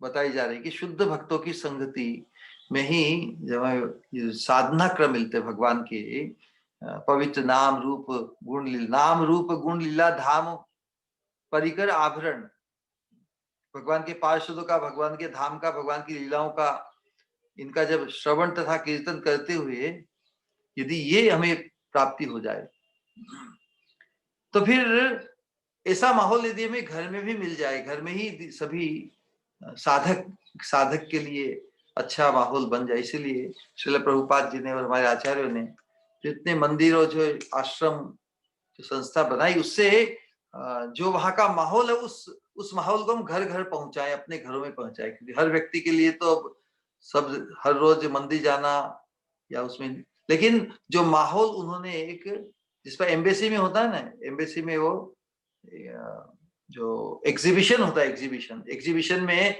अमेरिका का एग्जीबिशन हो तो अमेरिका की वहां गतिविधि, वहां का जीवन कैसा है, लोग कैसे इत्यादि, उसका एक डेमोन्स्ट्रेशन होता है। तो उसी प्रकार जो आश्रम मंदिर इत्यादि साधना के लिए साधक जो वहां रहते हैं, साधु सन्यासी इत्यादि या साधक, तो उनके जीवन में जो उनकी दिनचर्या होती है उसके अनुरूप हम घर घर में अपने आप को ढाल सकते हैं। तो इसलिए कहते हैं घर ही मंदिर है। फिर घर मंदिर हो जाता है जब भगवान का चिंतन ही केंद्र में हो, भगवान की सेवा ही यदि सभी के जीवन का केंद्र हो, तो वो सेवा कुंज हो जाता है ना। तो वो व्यवस्था हम कर सकते, तो मनुष्य के लिए संभव है ये। तो घर का जो मुखिया यदि भगवान भक्त या गुरु पादाश्रित होकर साधना को जीवन में अपनाता है, तो उसके संतान और उसके जो भी जितने भी आश्रित हैं उनको सहज ही अवसर मिलता है अभ्यास। क्योंकि जैसा श्रेष्ठ व्यक्ति, तो श्रेष्ठ व्यक्ति अर्थात जो इस शुद्ध भक्ति साधना को अपनाता है, आचरण में लाता है, कर्मणा मनसा वाचा, और उनके जो फिर आश्रित है उनको भी घर में वैसा ही वातावरण मिलता है, तो फिर वो घर पर ही भक्ति का अभ्यास कर सकता है। और अभ्यास के अनुरूप ही उसकी चेतना दिव्यता में उत्थान करती हुई पूर्ण आवेश भगवान में अनुरक्तता का आ जाता है। तो विदुर महात्मा कह रहे हैं कि धृतराष्ट्र को कि अब आप अवसर है, किसी को कहे बिना सीधा ही उत्तर दिशा में आप तुरंत किसी को बताए बिना उत्तर दिशा, उत्तरखंड के लिए प्रस्थान कर दीजिए, क्योंकि शीघ्र ही ऐसा समय आने वाला है जिसमें मनुष्य के सद्गुणों का ह्रास होगा। तो समय के रहते रहते ही जाग जाइए। इसलिए हम कहते हैं कि जब पारमार्थिक जागृति हो जाती है तब जितना समय है वही पर्याप्त है।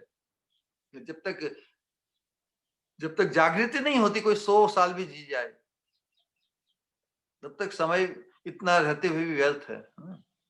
तो ये जागृति मुख्य वस्तु है।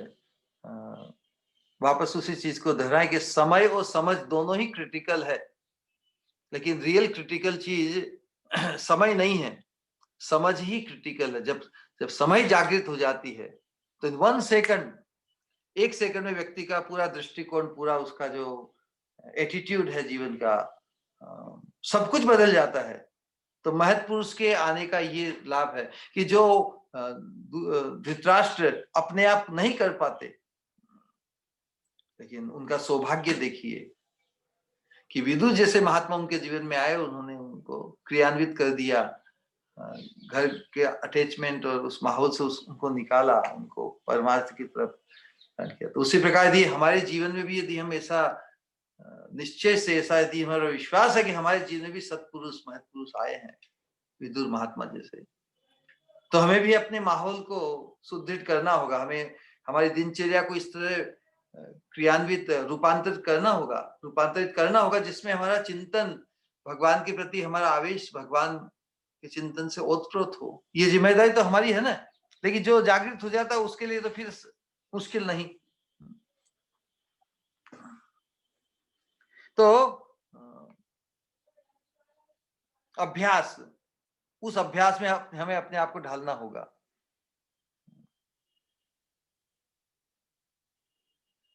अभ्यास में हमें उसमें ढालना ही होगा। तो यही महत् पुरुष का काम है। समय कितना है?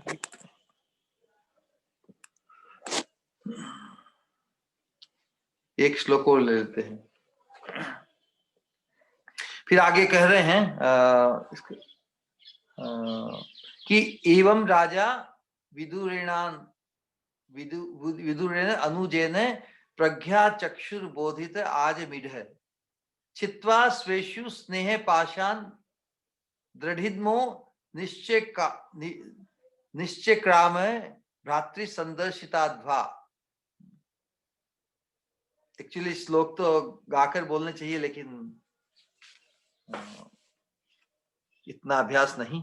लेकिन यहाँ पर जो विदुर के वचनों का क्या प्रभाव पड़ा धृतराष्ट्र, वो भी बता रहे कि एवं राजा विदुरेण अनुजेन, अपने छोटे भाई विदुर द्वारा प्रज्ञा चक्षु बोधित है, उनकी जो ज्ञान चक्षु प्रज्ञा चक्षु को खोल दिया विदुर जी ने। और धृतराष्ट्र आजमीर मतलब जो आजमीर वंश की संतान है ना, जो वंश का नाम है कुरु वंश, उसका ही नाम है। इस प्रकार आजमीर की संतान महाराज धृतराष्ट्र ने प्रज्ञा द्वारा पूर्णतः आश्वस्त होकर तुरंत ही अपने दृढ़ संकल्प से पारिवारिक स्नेह के सारे दृढ़ पाश छिन्न कर दिए। छित्वा स्वेषु स्नेह पाशान, दृढ़िम्नो मतलब पूरी दृढ़ श्रद्धा के साथ सारे दृढ़ पाश छिन्न कर दिए। फिर क्या किया? निश्चक्राम मतलब बाहर निकल गए, क्रियान्वित हो गए, मतलब उस घर की आसक्ति के आवेश से छूटकर निश्चक्राम भातृ संदर्शित धात्वा, अपने भाई द्वारा दिखलाए गए पथ उत्तर दिशा की तरफ बढ़ गए। तो वास्तव में महत् पुरुष का जो प्रभाव है, इसको ही वापस पुनः स्थापित किया जा रहा है। श्रील प्रभुपाद जी तात्पर्य में अपने खुद के जीवन के बारे में बता रहे हैं कि जब उनके जीवन में उनके श्री गुरु आए तो पहली मीटिंग में, पहले मिलन में ही प्रभुपाद का संकल्प हो गया उस परमार्थिक शरणागति के लिए। क्योंकि जब ऐसा कर्णधार, ऐसा जागृत, ऐसा व्यक्ति, पवित्र आत्मा, ऐसी दिव्य आत्मा का अनुभव हो जाता है जीव को, तो वो भी दिव्यता की तरफ बढ़ने के लिए कटिबद्ध हो जाता है। संकल्प, तो वही संकल्प, वो कटिबद्धता प्रभुपाद ने अपने जीवन में भी अनुभव की जब वो महत् पुरुष भक्ति सिद्धांत सरस्वती ठाकुर के परिचय में आए। एक क्षण की संगति, शुद्ध भक्त के साथ एक क्षण की संगति से भी उसे सारी सिद्धि प्राप्त हो सकती है। और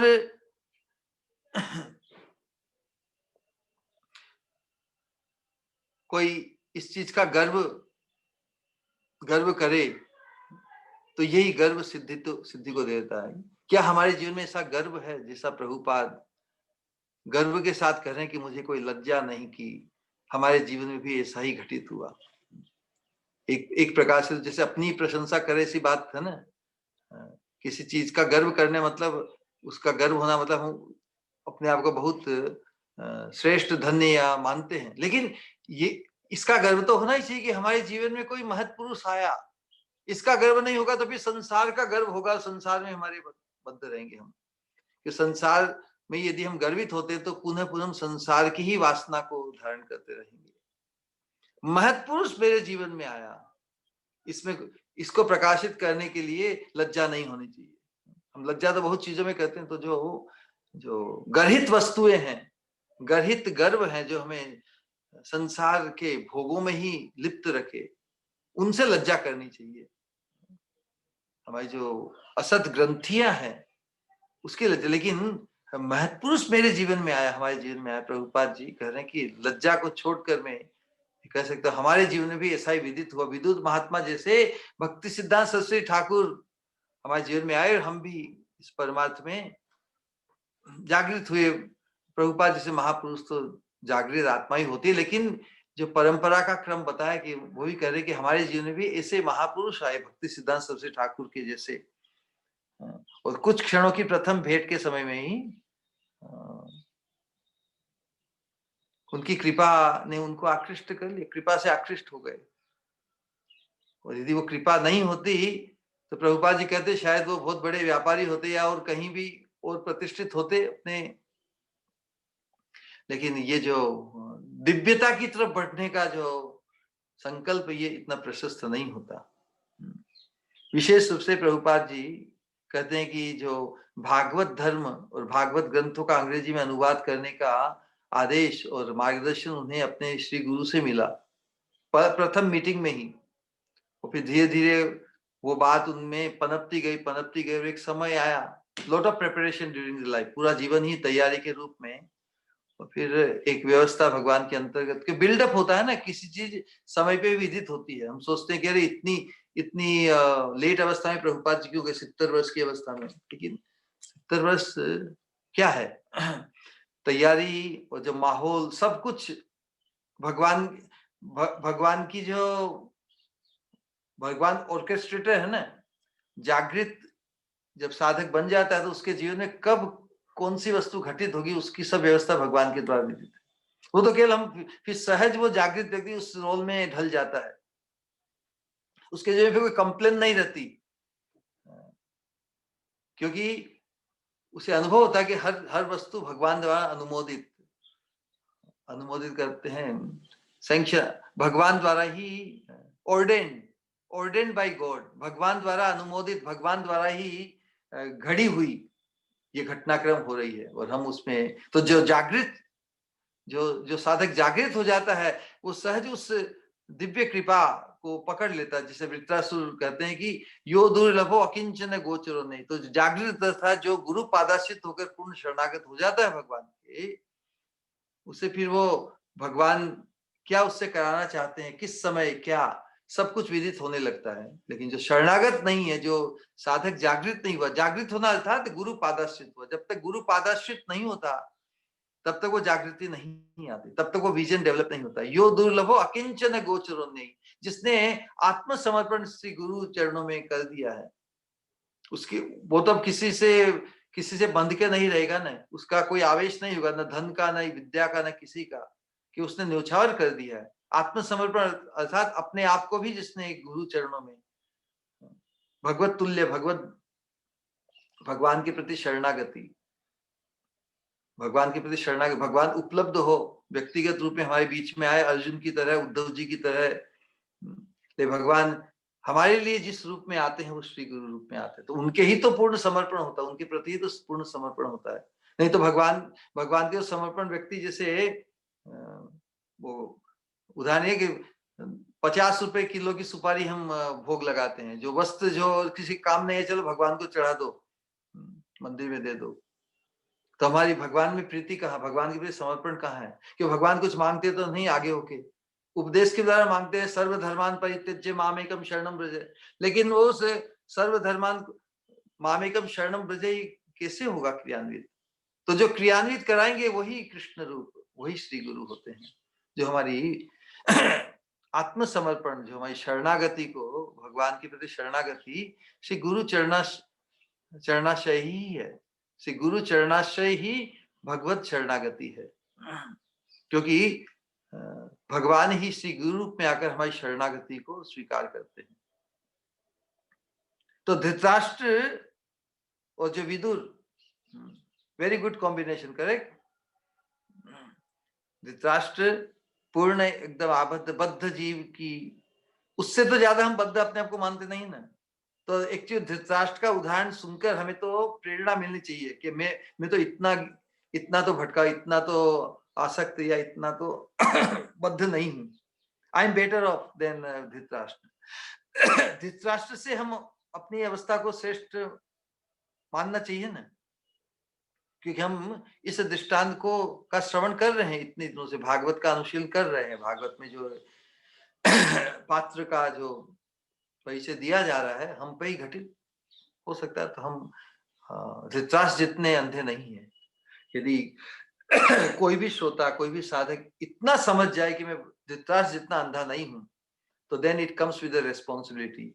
यदि कोई क्लेम करता है कि मैं धृतराष्ट्र जितना अंधा नहीं हूं, तो इसके साथ एक जिम्मेदारी आती है, रेस्पॉन्सिबिलिटी आती है कि मुझे भी किसी विदुर महात्मा को ढूंढकर उनके चरणाश्रित होकर हमें भी इस संसार में मृत्यु तक इस संसार के आवेश में आबद्ध नहीं रहना है। हमें जीते जी ही भगवान में अनुरक्ति का आवेश उत्पन्न कर लेना है। तभी हमारा जो भागवत अनुशीलन है ये चरितार्थ होगा, कृतार्थ होगा।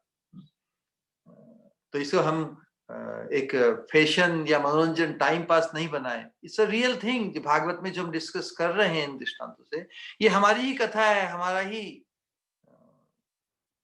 हम जिस अवस्था में हैं उसमें उससे हमें श्रेष्ठ अवस्था तक पहुंचाने के लिए ही सब कुछ दिया जा रहा है। तो इतना कहकर आज के सत्संग को विराम देते हैं। तो बेसिकली साधु संग में जो हम सत्संग और शास्त्रों की जो वाणी है, उसके जो शुद्ध भक्तों के जो शक्तिशाली उपदेश हैं, जिन्होंने अपने जीवन को धन्य बनाया है, तो शास्त्रों का जो आदेश है कि केवल साधुओं की संगति करनी चाहिए और अन्य समस्त प्रकार के संगतियों का तिरस्कार कर देना चाहिए। साधु अर्थात जो भगवान में अनुरक्त। तो साधु की जो परिभाषा हमें विदुर महात्मा के माध्यम से यहाँ मिल रही है।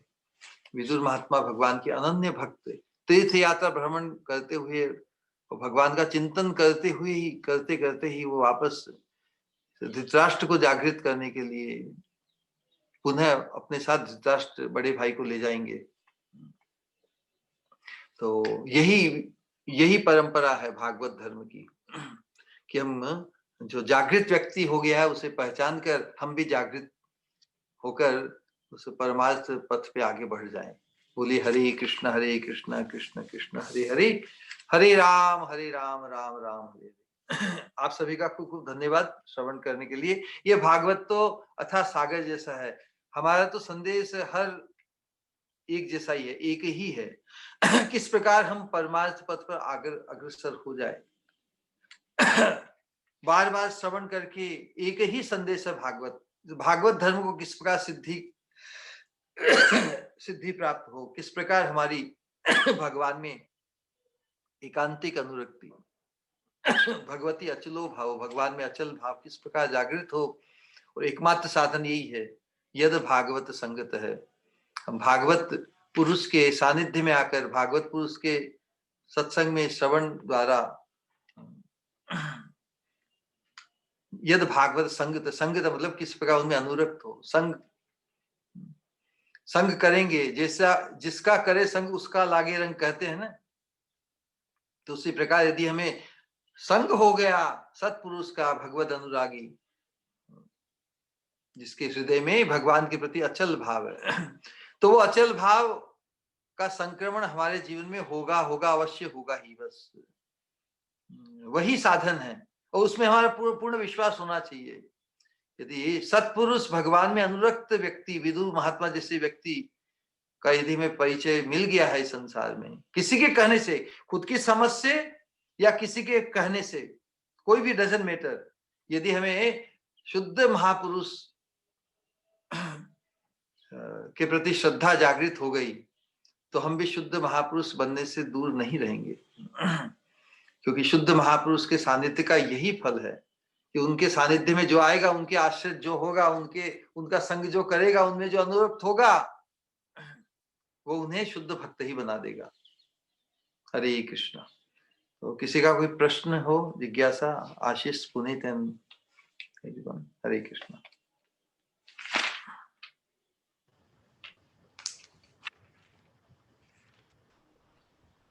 हरे कृष्णा महाराज, बहुत बहुत प्रणाम महाराज, बहुत बहुत धन्यवाद महाराज। आपके लेक्चर काफ़ी रोमांचित करते हैं।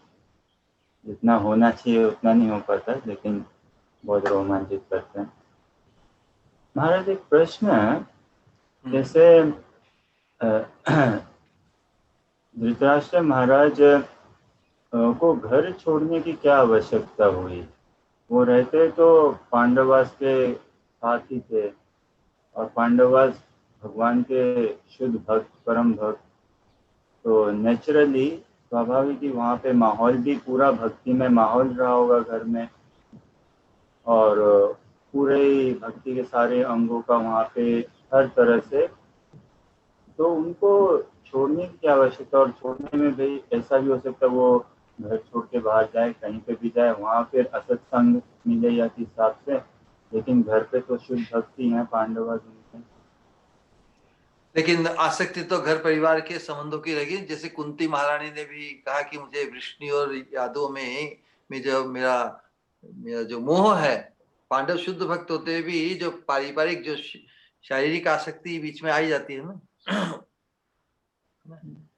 इसीलिए बताया है कि यदि भगवान में एकांतिक आसक्त होना है, भगवान में एकांतिक आवेश उत्पन्न करना है, तो हम भगवान ही हमारे एकांतिक आश्रय बने। तो इसके लिए माहौल उत्पन्न करना बहुत आवश्यक हो। और धृतराष्ट्र वास्तव में भगवान में उनका आवेश है नहीं, या पांडवों को क्या वो शुद्ध भक्त के रूप में देख रहा है क्या? उसका आवेश, उसका उनका संबंध व्यवहार पांडवों के साथ उस रूप में थोड़ी है। वो तो एक जबरदस्ती लाचार होकर वहां पे पड़े हुए हैं। इसीलिए हमने कहा नहीं क्या कि घर में कोई व्यक्ति घर में या अपने गांव में साधु नहीं होता, क्योंकि उसके उनके साथ जो व्यवहार होता है वो तो अपना लौकिक होता है ना, लौकिक शारीरिक अनुरक्ति का होता है, तो उस माहौल को छोड़ना ही पड़ता है। इसलिए जो घर में ही साधु होके रहना चाहते हैं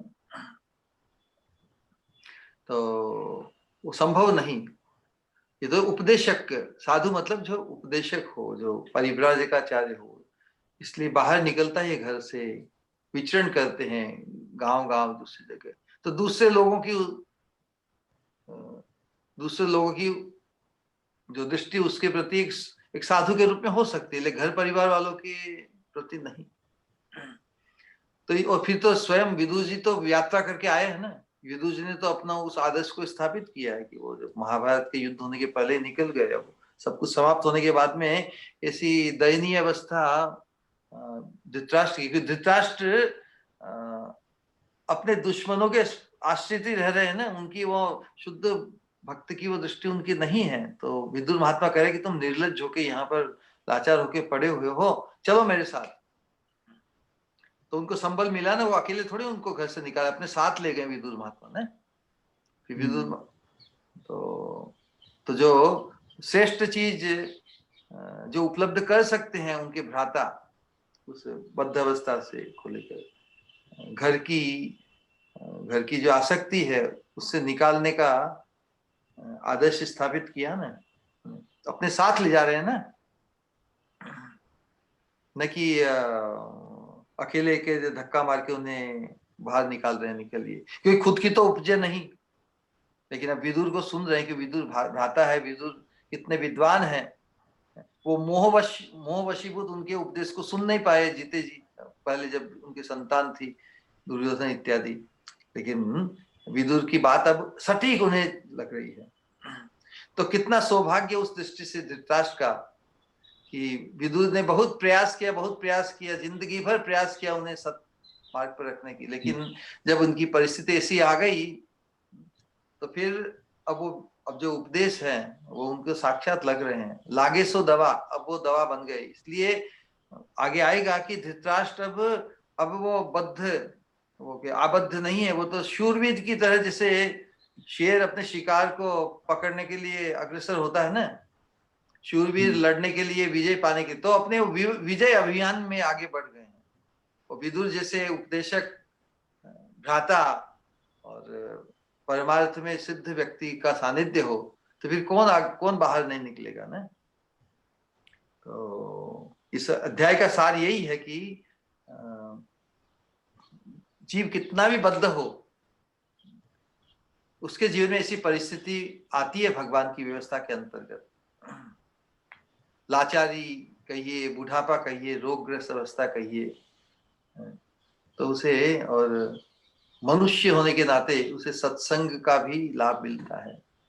तो सत्संग में यहाँ पर जो मुख्य बात यही है कि सत्पुरुष में यदि आत्मीयता तुम्हारी हो जाए, पांडव तो उनके भतीजे इत्यादि हैं, उनको सत्पुरुष के रूप में वो नहीं देख पाएंगे,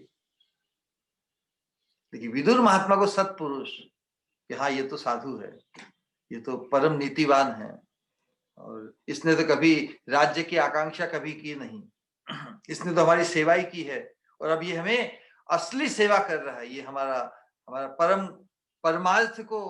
परमार्थ के लिए हमें प्रेरित कर रहा है। तो इससे बड़ा हितैषी और कोई नहीं हो सकता। तो विदुर महात्मा भाई होने के कारण भले उम्र में छोटे हो, लेकिन अब तो वो बड़े भाई राजा नहीं है ना। बड़े भाई तो बड़े लाचार अवस्था में, तो कोई क्या छोटा भाई बड़े भाई के लाभ के लिए कभी उपदेशक नहीं बन सकता? बन सकता। श्रेष्ठ चीज उपलब्ध कराने के लिए यदि जो आवश्यक है समय के रहते रहते ही करना पड़ेगा ना। तो परमार्थ में तो बड़ा भाई छोटा भाई कौन? जो परमार्थ में आगे वही बड़ा है ना। चैतन्य महाप्रभु के पार्षदों में मुकुंद और उनके पुत्र क्या नाम है, तो भगवान ने प्रश्न पूछा कि मुकुंद, तुम दोनों में कौन बाप है, कौन कौन पुत्र है, कौन पिता है? तो मुकुंद तो पिता है, उनके जो संतान है नाम याद नहीं आ रहा है, स्मृति, तो वो तो उनकी संतान, लेकिन महाप्रभु की कृपा उनके पुत्र को पहले हुई, तो उनके कारण फिर मुकुंद भी महाप्रभु का, चैतन्य महाप्रभु का सेवक हो गया। तो मुकुंद कहते कि महाप्रभु, ये मेरा जो पुत्र है यही मेरा पिता है, कि इसे कृपा मतलब कृपा बीज इसे प्राप्त हुआ पहले, तो इसके कारण मुझे प्राप्त हुआ। तो पिता तो परमार्थ की दृष्टि से पिता कौन हुआ? पुत्र ही पिता कहलाया, और जो पिता है वो पुत्र हो गया। तो सीनियर कौन हुआ फिर? तो पुत्र उपदेश कर सकता है ना पिता को, छोटा भाई बड़े भाई को उपदेश कर सकता है ना, क्योंकि उसके उनके हित में है। जो परम हित में हो किसी के और जो विदित हो, तो क्या उसे वो उस एटिकेट में, पारिवारिक लौकिक एटिकेट में रह के क्या उसे वंचित करेंगे? बड़े भाई के लिए या जो उम्र में बड़े हैं, तो साधु जब लिबास धारण करता है सन्यासी बनता है, तो वो सबका ही गुरु बन जाता है। इसे वर्णाश्रम धर्म के अंतर्गत भी ब्राह्मण सबका गुरु कहलाता है ना, कि वेद जानाति है, ब्रह्म जानाति थी ब्राह्मण है, लेकिन सन्यासी सभी वर्ण आश्रम का गुरु है, क्योंकि सन्यासी वही है जिसकी भौतिक जड़ आकांक्षा शून्य हो जाए, वही सन्यास पद, वही सन्यास चेतना है। संसार में सुखी होने के लिए, संसार में पद प्रतिष्ठा, शरीर के, मन के, इंद्रियों के, इनकी आकांक्षाओं से जो ग्रस्त है, वो सन्यास चेतना नहीं। तो उस दिव्य चेतना, दिव्य सोपान पर अवस्थित होने के कारण ही सन्यासी सभी वर्ण आश्रमों का गुरु है। तो उस दृष्टि से फिर सन्यासी यदि छोटी उम्र के हो, तो बड़े लोग क्या उन्हें आदर सत्कार नहीं करते? करते हैं, सन्यासी को ऊंचे स्थान पे बैठाते हैं। ये वैदिक धर्म की ही एटिकेट है। वो जो बड़े हो वो छोटे नीचे बैठते हैं, लेकिन लौकिक व्यवहार में तो बड़ों को नीचे बैठाया जाए, छोटे यदि ऊपर बैठे, तो ये विपरीत लगता है। लेकिन परमार्थिक एंगल दूसरा है। ठीक है जी महाराज। हरे कृष्ण।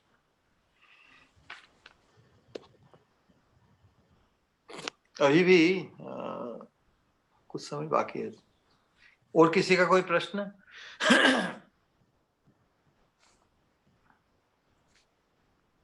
तो संसार का जो माहौल है वो मोह का है ना। संसार हम जो कहते हैं, संसार के अंतर्गत घर परिवार गृहस्थी, यह जगत महान मोह भ्रम है। मोह क्यों है? यदि वो शाश्वत हो, कोई चीज, किसी चीज के प्रति आसक्ति यदि शाश्वत हो, तो फिर वो मोह नहीं। जिस प्रकार कोई के ये ड्रीमिंग, जो कोई स्वप्न अवस्था, कोई ऐसा स्वप्न है क्या जो अभी तक चल रहा हो? हम यही कहते हैं हमने स्वप्न देखा, अब कहाँ है? तो जो मिट जाए, जो आगंतुक हो, जिसका प्रारंभ और अंत है, उस चीज में यदि हमारा आवेश होगा और उसको हम शाश्वत मान लेंगे, तो ये संसार भी स्वप्नवत है। संसार का मोह स्वप्नवत है। तो ये स्वप्न है, स्वप्न जैसा है, क्षण भंगुर है।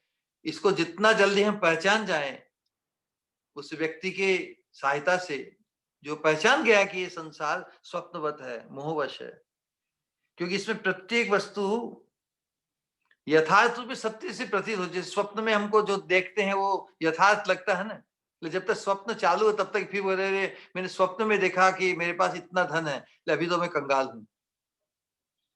तो उसी प्रकार संसार में जिस चीज को पकड़ के हम आबद्ध हो जाते हैं, वो चीज तो हमारे पास रह नहीं सकती। जिस बार स्वप्न छूटने के बाद में वो चीज हमारे पास नहीं होती, उसी प्रकार संसार के आश्रय को हम जो अपनाते हैं वो हमसे छीन लिया जाएगा मृत्यु के समय।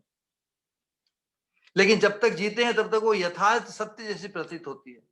दूसरे क्षण समुद्र में जो उफनता है ना बुलबुला, कितनी देर तक रहता है? जब तक रहता है तब तक वो दिखता है कि कुछ आकार कोई चीज है, फिर वापस हो तो उसी जीवन भी क्षण भंगुर इसी प्रकार है। बादल का उदाहरण दिया जाता है ना, बादल हमारी दृष्टि को आकाश में जो जो अद्भुत चीजें हैं, तारे, सूर्य, चंद्र इत्यादि, बादल आच्छादित होते हैं तो हम उसको देख नहीं पाते ना। ले बादल की क्या, हम बादल को ही यथार्थ मान ले में, तो बादल तो क्षण भंगुर, बादल तो हमारी, बादल से कितना नाता है हमारा नाता तो उस आकाश से होना चाहिए। इसलिए जो दिव्य गति है ना, परम गति है, उत्तर गति, परम धाम, ये आकाश की तरफ इंगित करते हैं ना। तो जो संसार में जो की अवस्था है, इस प्रकार वर्षा होती है, वनस्पति उगती है, वनस्पति से पोषण होता है, हम जीव जंतु, और फिर वापस उसी चक्र में सर्कुलेशन, जो रिसाइकलिंग होता है ना, ये रिसाइकलिंग में ही हम चक्र खाते खाते सोचते हम आगे बढ़ रहे हैं। इस रिसाइकल से आगे बढ़कर हम जो आकाश है, आकाश की तरफ हमने लक्ष्य नहीं किया। तो परम सत्य की जो उपमा है वो आकाश से दी जाती है।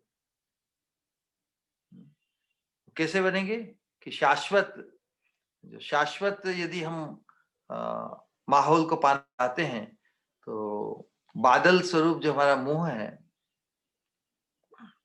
लेकिन जो मूर्ख जीव है वो बादल के मुंह में ही, बादल की गतिविधि में ही चिपके रहते हैं। लेकिन जो बुद्धिमान लोग हैं, तो बुद्धिमान है वो आकाश के परम पद को की तरफ आगे बढ़ जाते हैं, बियॉन्ड क्लाउड। जिस पर बादल को देख के लोग बोलते भाई आज हम बाहर नहीं निकलेंगे, आज हम जाएंगे नहीं। बादल को देख के हम कहते भाई आज बरसात हो, अब जाओ ही मत। अरे भाई बादल यहाँ पर है, यहाँ से बादल जहां पर नहीं उससे आगे बढ़िए ना। बाजू वाले गांव में बादल नहीं है, वहां बरसात नहीं हो रही, लेकिन हम तो यहीं पे इतने आबद्ध हो गए। समझ आ रही है बात? हमारी अवस्था वैसी है कि हम हमारे सामने जो बादल हमारी दृष्टि को सीमित कर दिए हैं, बादल ही बादल दिखते हैं। तो उसमें घर परिवार का जो संसार की आसक्ति है, बस वही हमारी कूप मंडूक बुद्धि, हमारे पास आसपास का जो माहौल है बादल में ही चिपका, बादल के बियॉन्ड हम देख नहीं पाते। लेकिन रियल आकाश, रियल जो परम पद है वो तो बियॉन्ड आकाश है ना। तो हम आकाश के माहौल से निकलना ही नहीं चाहे तो फिर कैसे? तो निकालेगा कौन? जो कहेगा कि भाई मैं आ रहा हूं, बादल यहीं पर है, आपको इस बादल के माहौल से निकालकर स्वच्छ आकाश की उड़ान, तो हमें आकाश की उड़ान भरनी है, तो फिर बादल के बियॉन्ड भी आकाश है, इस चीज को पहचानना होगा ना।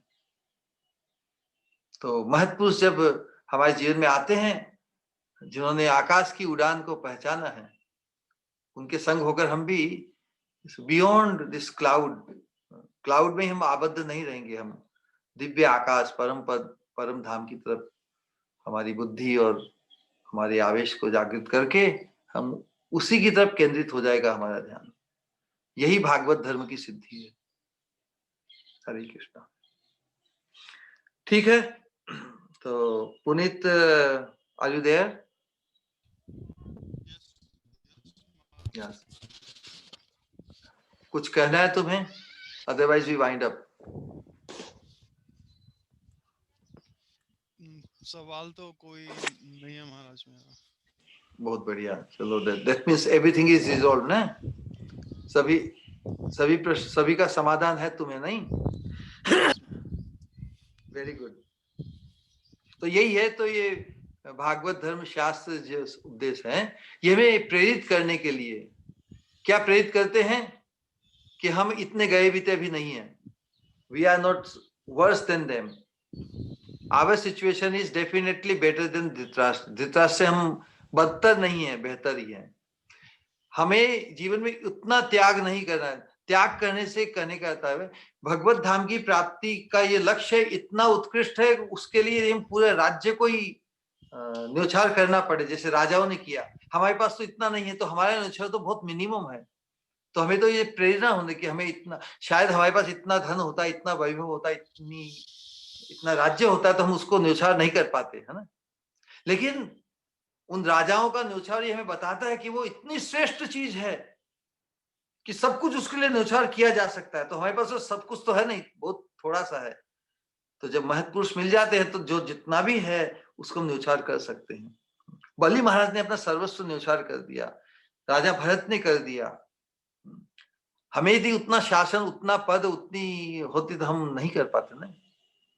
लेकिन उनका जो त्याग है वो बता रहा है कि भगवत धाम की प्राप्ति इतना श्रेष्ठ उपहार है.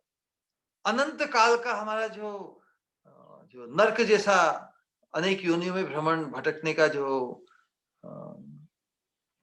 जो दुख है, उसे इन वन शॉट एक साथ उसका निराकरण हो जाता है. तो इतना त्याग करने के लिए कोई तैयार हो जाता है, तो हमें भी प्रेरित होना चाहिए कि हमारे पास जितना भी है, थोड़ा सा जीवन, थोड़ा सा धन इत्यादि, उसको हम त्याग कर सकते हैं. और हम कहे कि नहीं, हम तो इतने आसक्त, लेकिन धृतराष्ट्र जितने आसक्त हम नहीं हो सकते.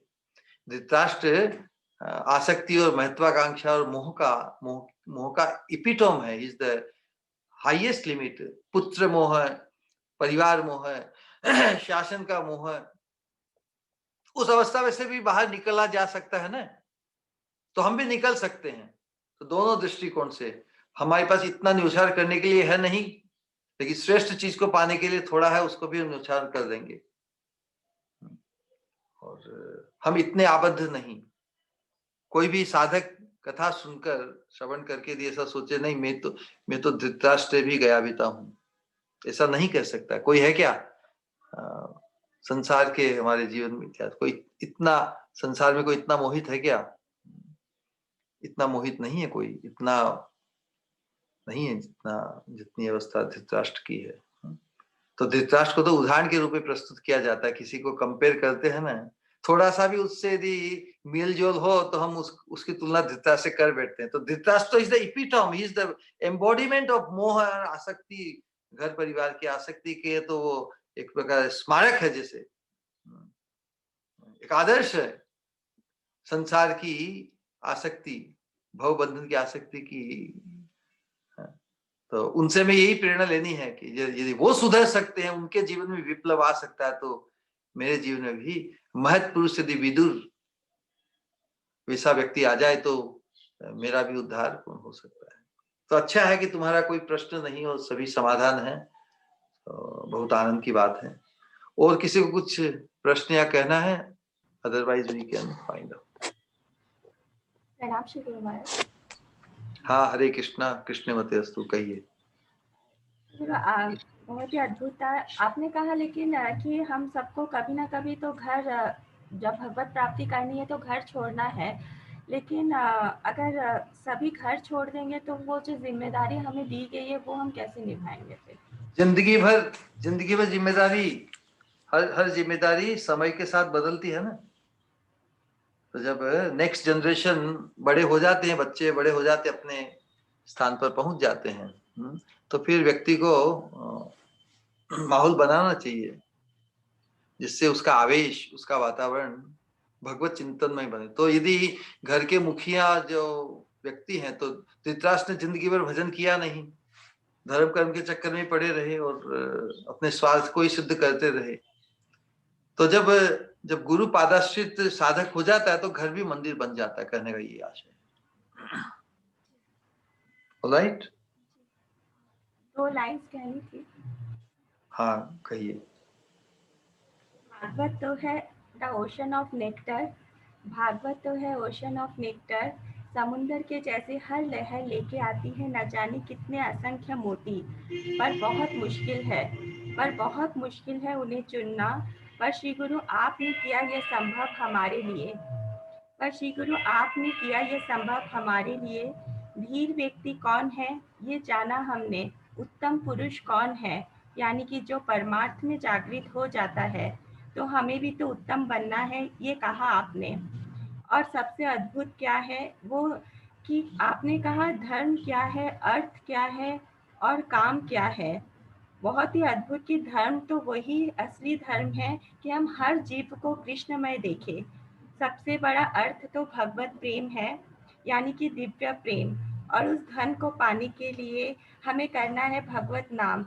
पर जिस तरह तिजोरी नहीं खुलती बिना चाबी के, उसी तरह भगवत प्रेम भी नहीं आते है श्री गुरु के बिना।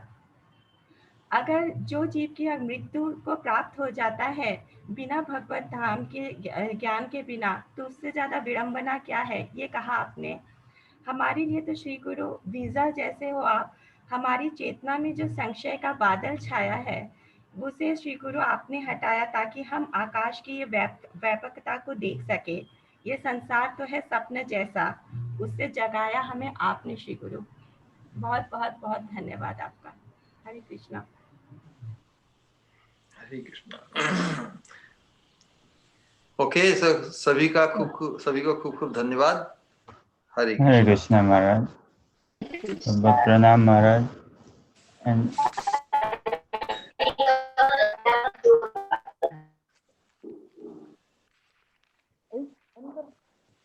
यस महाराज, वास्तव में दिस एक्नॉलेजमेंट कि हमारी स्थिति धृतराष्ट्र जितनी गई हुई थी नहीं है। Very good, yes.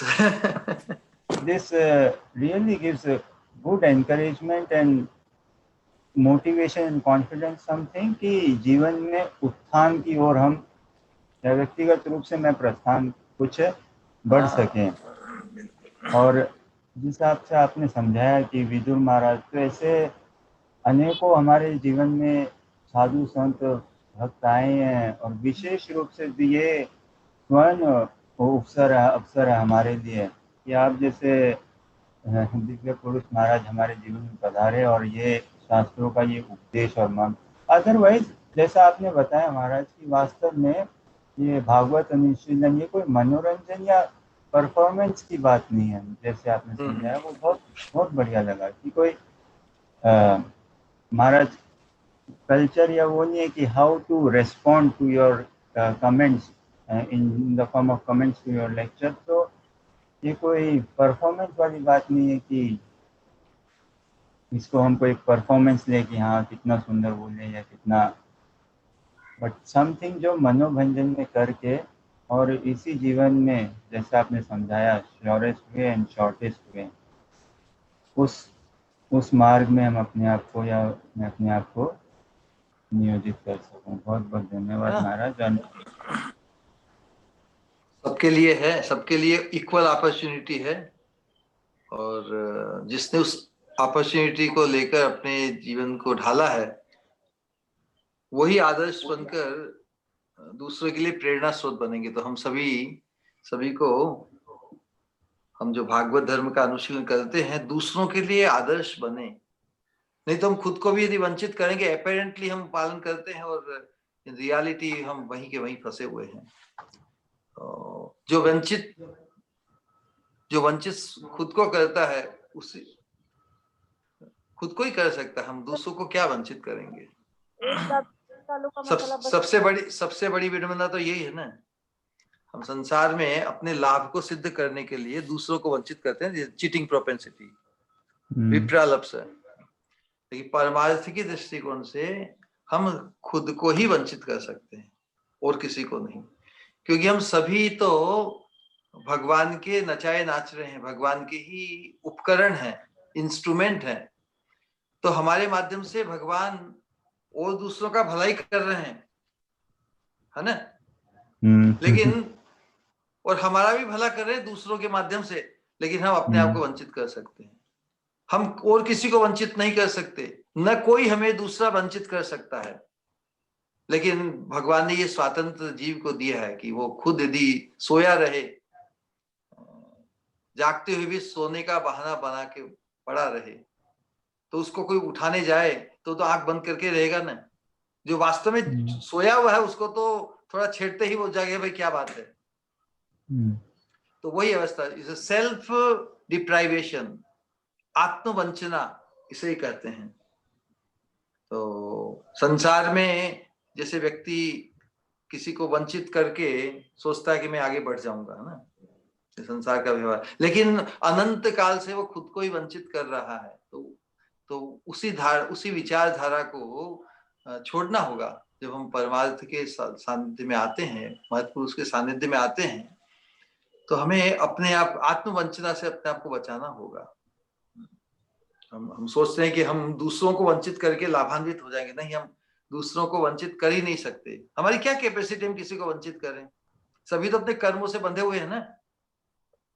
क्या कोई बड़े से बड़ा दाता भी किसी के प्रारब्ध को बदल सकता है क्या? नहीं। किसी की क्षमता है क्या कि सब भूखों को वो दान कर सके? हमारी क्षमता तो बहुत सीमित है। भगवान ही सबके परम आश्रय है, भगवान के ही हम सब उपकरण है, इंस्ट्रूमेंट है। कभी हम ये क्लेम नहीं करें कि मैं ही सबका हित करता हूँ या मैं ही सबका हितैषी हूँ, सबका उद्धारक हूँ। नहीं, उद्धारक भगवान ही है, भोक्ता भी भगवान है, सबके मालिक भी भगवान है। हम अपनी स्थिति को उनके आश्रित यदि समझ जाएं तो क्या हम किसी को वंचित करना चाहेंगे क्या? हम ये हमारी ये अबोध है, ये अज्ञानता है। हम सोचते हैं कि हम दूसरों को वंचित करके अपने आप को आगे बढ़ा देंगे। नहीं, वास्तव में भगवान से तो कोई बचा नहीं है ना। भगवान की दृष्टिकोण से तो, भगवान की दृष्टि से बचा। तो हम क्या करते हैं? हमारे जीवन में कितना कपट है, कितना हमारा जो कपटता का भाव है। ये कपटता का भाव ही तो पर्दा है जीव और भगवान के बीच में। जब कपटता का पर्दा नष्ट हो जाता है, क्यों कपट, जब उसको सत्संग के माध्यम से जब उसकी पारमार्थिक जागृत होगी तो उसका जो आत्मधर्म है, आत्मधर्म अर्थात जो सब हर वस्तु को, हर व्यक्ति को भगवान के संबंध में देखे, तो क्या फिर वो किसी को कोई कपट रख पाएगा? किसी की फिर कपट नहीं रहेगा, क्योंकि उसको मालूम है कि भगवान देख रहे हैं, स्वयं देख रहे हैं और सबके माध्यम से देख रहे हैं। मेरे माध्यम से भी मैं मेरे कपट को देख सकता हूं कि नहीं?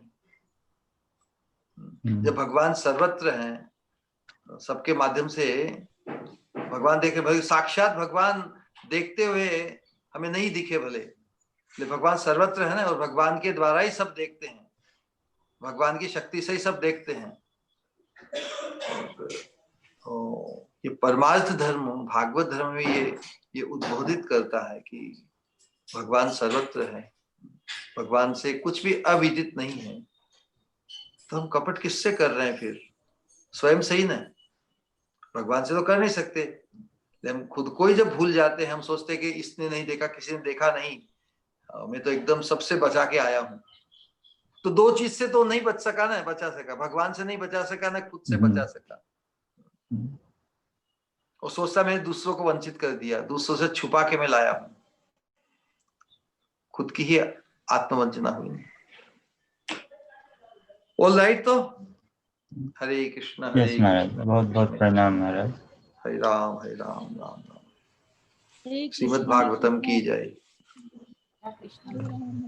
सभी भक्तगण कृपा करके 3 बार हरे कृष्णा महामंत्र का उच्च स्वर में उच्चारण करके महाराज का धन्यवाद करें। कृपा करके हरे कृष्णा हरे कृष्णा कृष्णा कृष्णा हरे हरे हरे राम हरे राम राम राम हरे हरे हरे कृष्णा कृष्णा कृष्णा कृष्णा हरे हरे हरे राम राम हरे हरे हरे कृष्णा कृष्णा कृष्णा हरे हरे हरे राम राम हरे हरे।